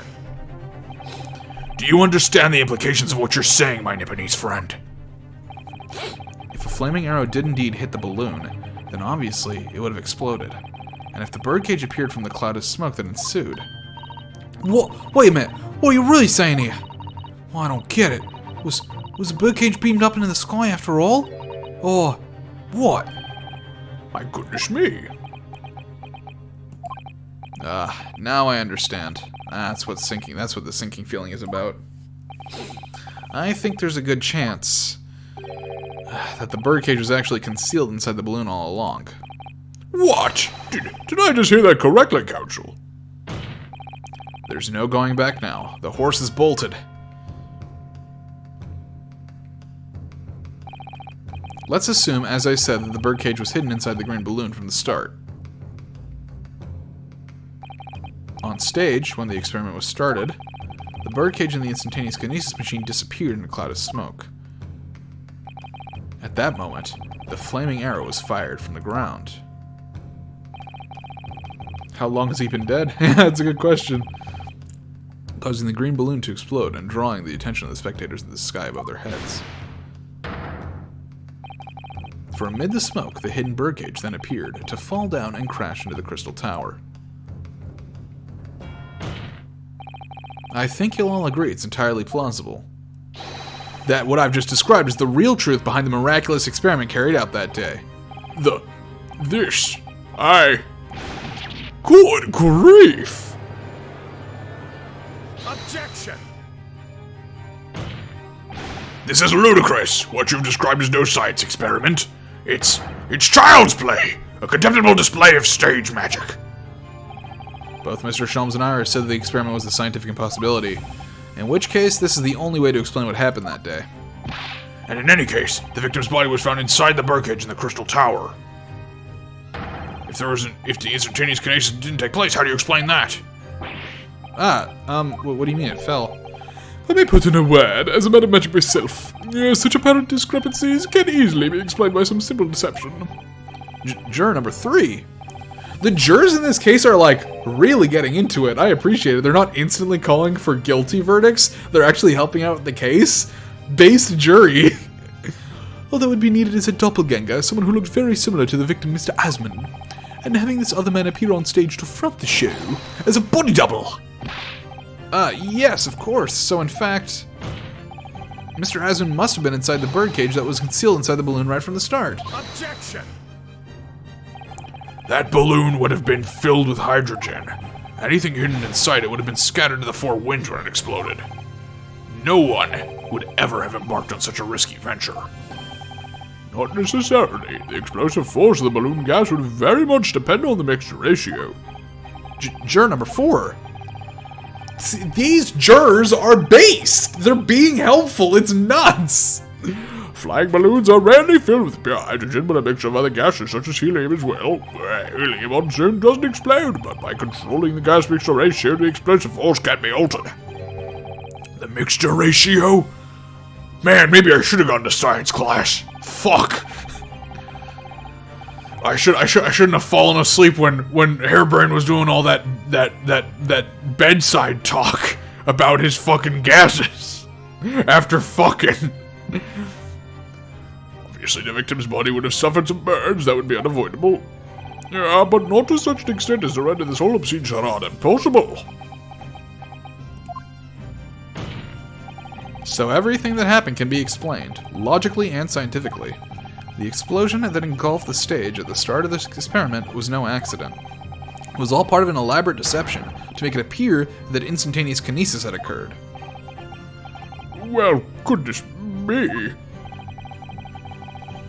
And if we accept that as what happened, it means that the victim, Mr. Aspen, was never present on the public experimentation stage to begin with. In short, he couldn't have been killed by the defendant who was on the stage in full view the entire time. Yeah! This will be very hard for the prosecution to counter. Lord Van Zieks can't credibly maintain that Professor Hairbrain is the suspect now. Now here comes Hairbrain to prove his fucking hypothesis. God damn it. God damn it, man!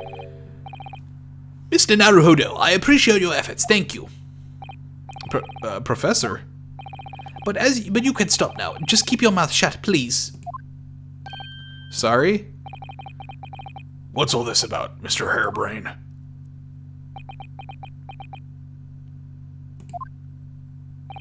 I, Albert Hairbrain, hereby confess that it was me who stabbed Mr. Odie Asman.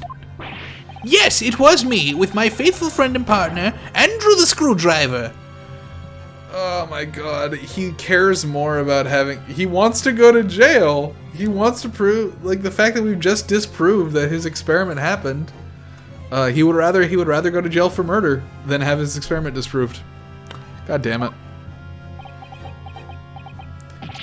What are you doing?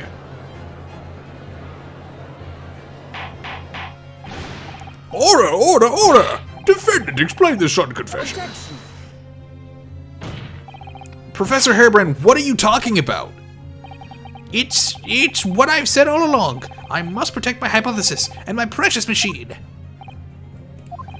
You stand there and claim it was a trick, all an elaborate prank, but where's your proof? No, you would have to examine the machine if you wanted to prove it, but then it would all be over. My beautiful hypothesis would be laid bare. I mean, the indignity of it! It's clear that you drew those plans for the experiment, but you didn't actually build it. It's quite conceivable that you were duped, Professor. If you'll just let me, I can prove— Barak! Yes. I'll cooperate. I'll do whatever you say. I swear it. I'll lie to the court. So please, ensure the Special Dispensation for Scientific Equipment Act is adhered to and protect my creation.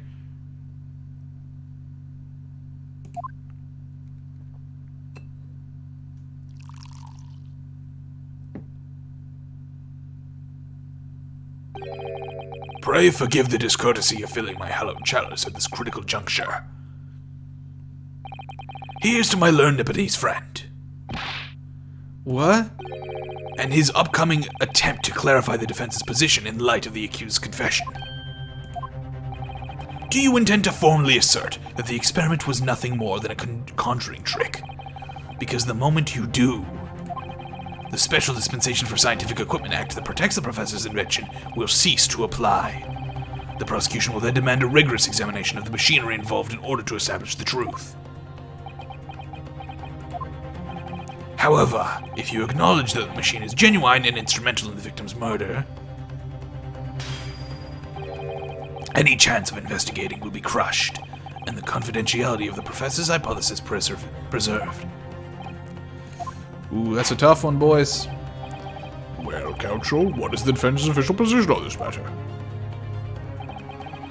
What Professor Harebrain, my client, actually asked of me was to prove that the explosion on stage was an accident and protect the secrecy of his hypothesis. But there's no way to do that with implying the professor's guilt. Do I protect my client's life by asserting his innocence? Do I uphold my client's request but to see him condemned? Either way, I can't avoid betraying his trust. You've been silent long enough. Isn't talking your trade, my learned friend? Or has all knowledge of English escaped your confused Nipponese mind? Mr. Naruhodo! There's no escape here. I have to make a choice. But it's an impossible one. I have to give up on something. But what? The defense asserts the defendant's instantaneous kinesis machine was in fact... fuck, man. Oh, that's really hard. I mean, the truth. Oh, fuck, man. I think... Ben Zeeks is so confusing. Get scammed, government. I think if we say it's a conjuring trick, they will disassemble the machine, and they'll find that it was not built to Harebrain's specifications at all, and it was built specifically because I think Asman is still alive, and he was trying to basically get away from, you know, quote-unquote the Reaper or whatever by faking his own death, potentially. Or something like that. I don't know, but I don't think the machine was built to his specifications. So I think if we say it's a conjuring trick, we get fucked in the short term by basically betraying his trust, but I think in the long term we end up succeeding because his machine was never actually built the way he wanted it to, so his secrets are safe. I think just lying here and getting him condemned is the wrong answer. So that's what we're going with.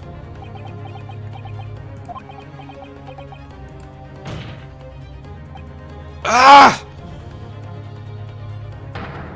No, I can't say it. My client places faith in me. I can't just let him down. What must I give up on is not the question you have to ask yourself here. It's what can I protect? Suzato! Hello again, Mr. Naruhodo. It's been far too long. Wait, she's real? Wait, hold the fuck on. What? Suzato! Suzato! No way! No way! No way! Suzato-san! But what are you? Hiya! Susato's back! Susato's back! My first Suzato takedown in 6 months. Let's go! That's what we've been waiting for! There'll be time to talk later, Mr. Naruhodo. For now, we must concentrate on the task at hand. Fuck yeah! We're just working out not what I have to give up on, but what I can protect. Kinda Susato, let's go! Professor Harebrain. Yes? Yesterday you told me that science is the pursuit of truth.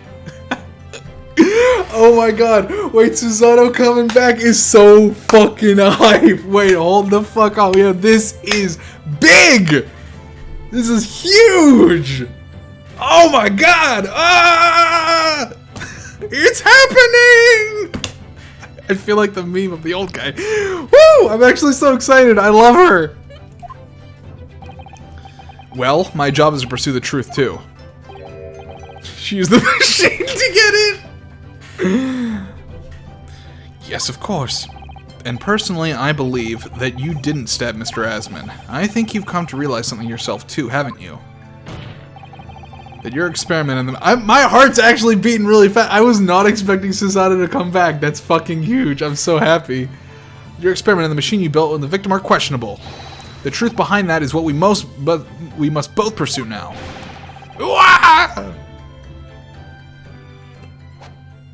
Let's go. Let's go. So, you finally opened your eyes. What? And as for you, Albert, you can't ignore this any longer. Having heard my learned friend's assertion, don't you have something to say? But Barak. Lord Van Zeeks. Gosh, I've never heard him speak that way before. Are we just glossing over the fact that Susanna ran into this trial? In truth, there is one other thing, something I remembered that's of relevance. What? On the day it happened, just before I began the experiment, I saw a man near the stage. A man holding that crossbow. I beg your pardon. Professor! Did the man have any distinguishing features? What did he look like? Taller than me, and thinner than me, with straight hair, straighter and wider than mine. Let me see. One less lens than me too, a monocle, a rather stylish black monocle. But one thing in particular will help to positively identify the man. You see, I know him very well. After all, he's the engineer who built my invention. What? He built the machine? Well, that makes him the prime suspect, doesn't it? That's right, Mr. Asman introduced him to me a year ago. He's a man by the name of Enoch Drebber. Enoch Drebber. Does this name mean something? Members of the jury seem flustered. Not a name any scientist wishes to hear. The man's an abomination. Not a name any conjurer wishes to hear either. Who on earth is he? I'm afraid this isn't the first tale of this nature that I've heard in scientific circles in connection with that name. There's talk of other flamboyant experiments that turned to be nothing but strange trickery in the end. Obviously, the rush goes after the government's research grant money. When magicians are in need of money, they hear them resorting to these underhanded tactics. Some acquaintances of mine with experience of such things have mentioned Enoch Drebber's name before. The man is both an engineer and a magician. Yes, we're dealing with an unparalleled confidence trickster here. That's Enoch Drebber for you!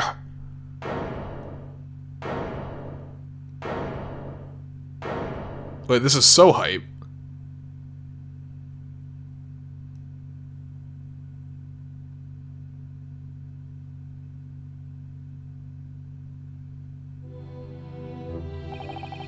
So it's true then.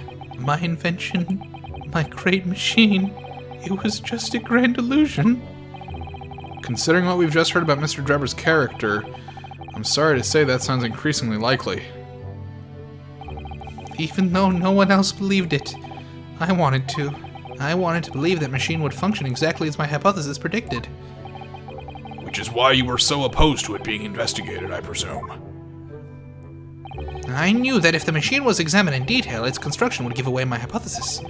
Obviously, I didn't want that to happen. But at the same time, I knew that if it was found to be nothing more than a trick, than a work of deception, then everything I had worked toward, all my research, all my dreams, my whole life would be over. I was terrified at the prospect. So you really had no idea then, did you? About the true nature of the machine that was built, and the true nature of Mr. Drebber. I never questioned anything. I didn't want to question it. It's entirely possible that Mr. Asman and Mr. Drebber were working together to use you as a means of fraudulently acquiring the research grant money.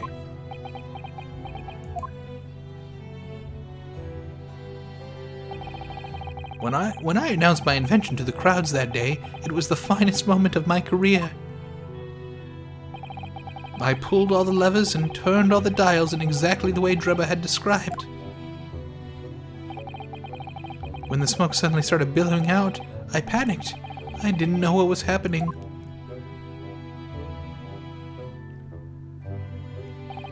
But I really don't know how the whole illusion was made to work. I don't know anything anymore. Don't know anything anymore.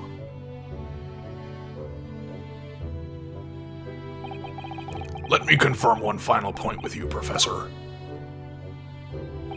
Do you now consent to the prosecution submitting the necessary paperwork to release your invention from the protection afforded by the Special Dispensation for Scientific Equipment Act? Yes, please go ahead. I'm very sorry.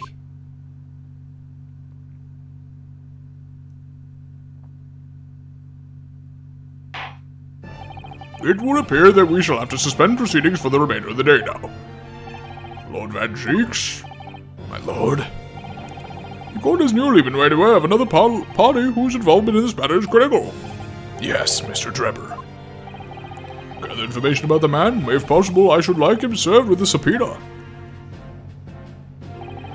With pleasure, my lord. Now, counsel for the defense. Yes, my lord. When we reconvene, I shall be looking for one thing and one thing alone from you. Evidence that the defendant is innocent of the crime for which he presently stands accused. I understand. Good. In that case, this court is adjourned until tomorrow morning.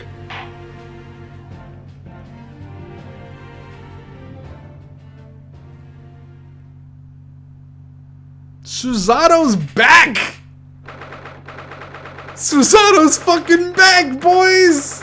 Oh my lord, I'm so happy. I'm so happy.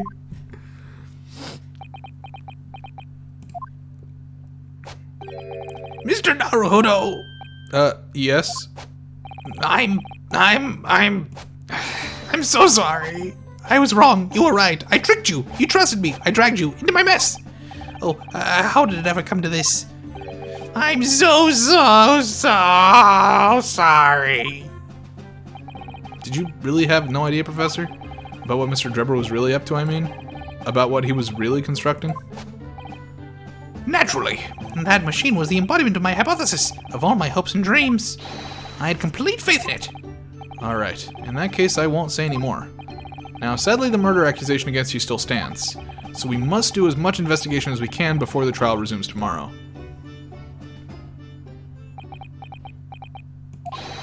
Well, thank you for doing so much for me. Hey, so what's going on? I'm so sorry for arriving late this morning, Mr. Naruhodo. Arriving late? Didn't you receive my postcard? I wanted to let you know when I'd arrive.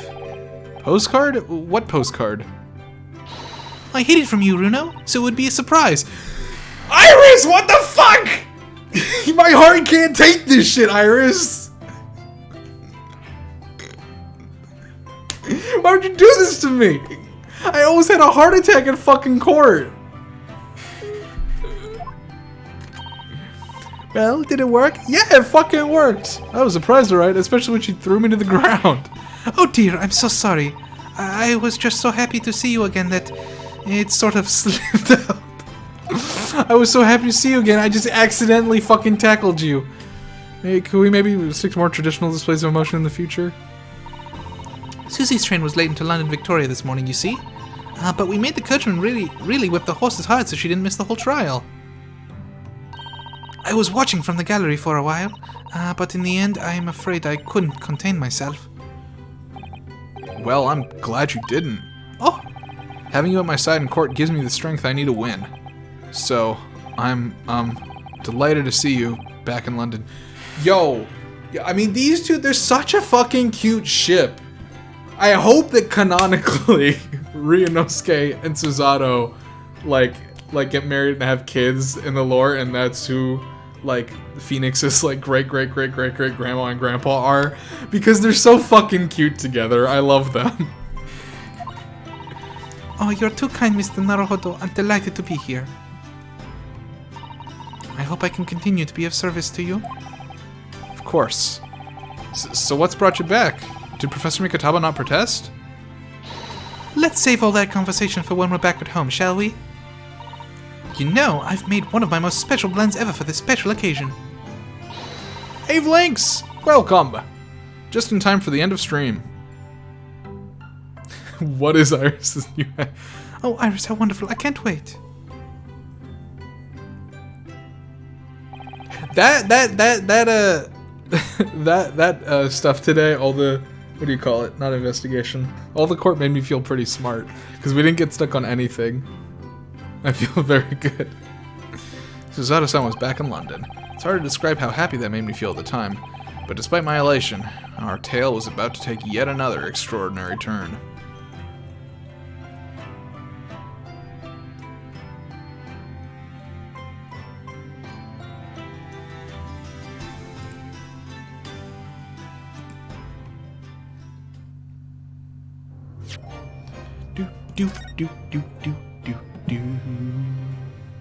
Phoenix says Sherlock Holmes one time.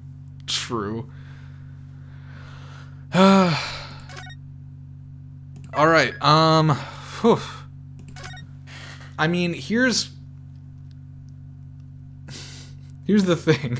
So, we could do the second investigation, but here, I'm sort of at an impasse right now, because we have three things left. We have Investigation Part 2, Trial Part 3, Trial Part 4.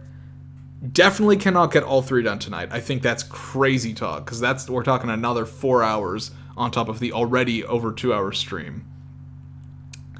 That being said, if we go ahead and do Investigation Part 2, that only leaves Trial Part 3 and 4 for next time, because I don't want to get started on the next case, which that's probably not going to be too long. But then if we leave Investigation Part 2, Trial Part 3, and Trial Part 4, we could technically get that all done next time, depending on how fast it goes, because I don't know how long the investigation and trial are. But if the investigation ends up being too long, we may end up cutting it into another 2 parts. So I'll be completely honest, I don't really know what to do. Because if we just end up doing the investigation... Stop saying more! What am I supposed to do? If I keep going now, we're not going to be able to finish the entire case tonight. That much I guarantee. There's a lot more. There's no funny this time. Okay. Thank you, Cabelliot. Because we've already been going for 2 hours, and there's no doubt in my mind that if you include the next 3 parts, it's going to be like another 4 hours. And so we're going to have a 6 hour stream. And I don't have the ability to do that. And I would not mind ending earlier today since this is a bonus stream anyways. But I feel like if we do Investigation Part 2 right now, next week's stream is going to be like an hour or 2. Because I can't imagine that the second half of the trial is going to be that long. So I'm also really invested, obviously, but I want to make sure that all the streams are like not. We don't have a 30-minute stream and a 5 hour one, you know. So I'm stuck. I don't know what to do. What do you want from me, Stormy? What do you want from me? This is like the question Naruhodo gets. Where's my Suzato? Why can't my Suzato come in right now and be like, this is the answer? I guess I could look up some lengths. Let's see. Okay, so let's see. The Great Ace Attorney Resolve Case 3 Investigation 2. Case 3 Part 1. Case 3 Part 2. What?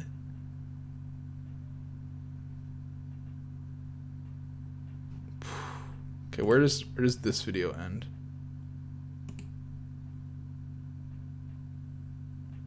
Okay. Okay, so this guy got through what we got in about 4.5 hours, which is basically exactly how long as we took. Because if we think about yesterday, we played yesterday. Body Slam Storm such. Va va va. True. No. Okay. So this actually seems like a pretty good thing, because yesterday we did about 2.5 hours, and today we did about 2 hours, and this guy did the same amount of stuff in 4 hours 47 minutes, which is pretty equal to what we did.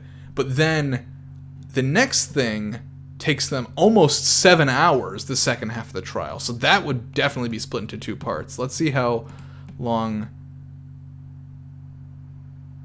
Okay, so he gets investigation part 2 done in 3 hours. Christ. Okay, so 3 hours for investigation part 2. And then it looks like 4 hours. 3 hours.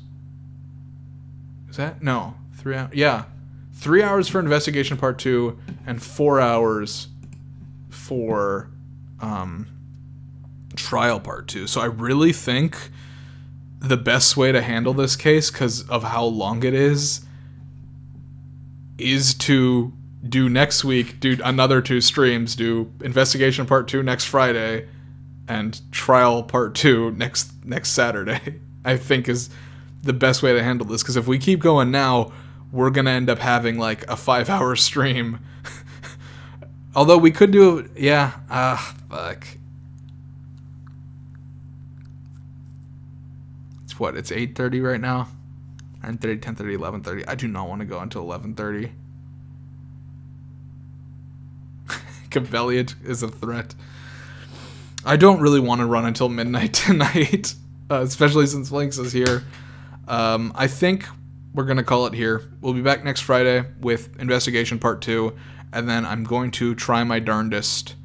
I'm going to try my darndest next Saturday to do trial part 2. Sorry to those who wanted more. I'm also very invested. I hope you can wait a week or go watch it on YouTube, you know, and then don't come back next week, and you know, that's fine. I understand. Anyways, that is going to be it for stream tonight. Thank you all very much for joining.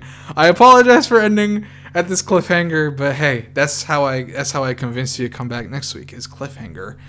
Bye everybody. Thank you for joining, and I will see you all next week with more Great Departed Soul bullshit. Bye.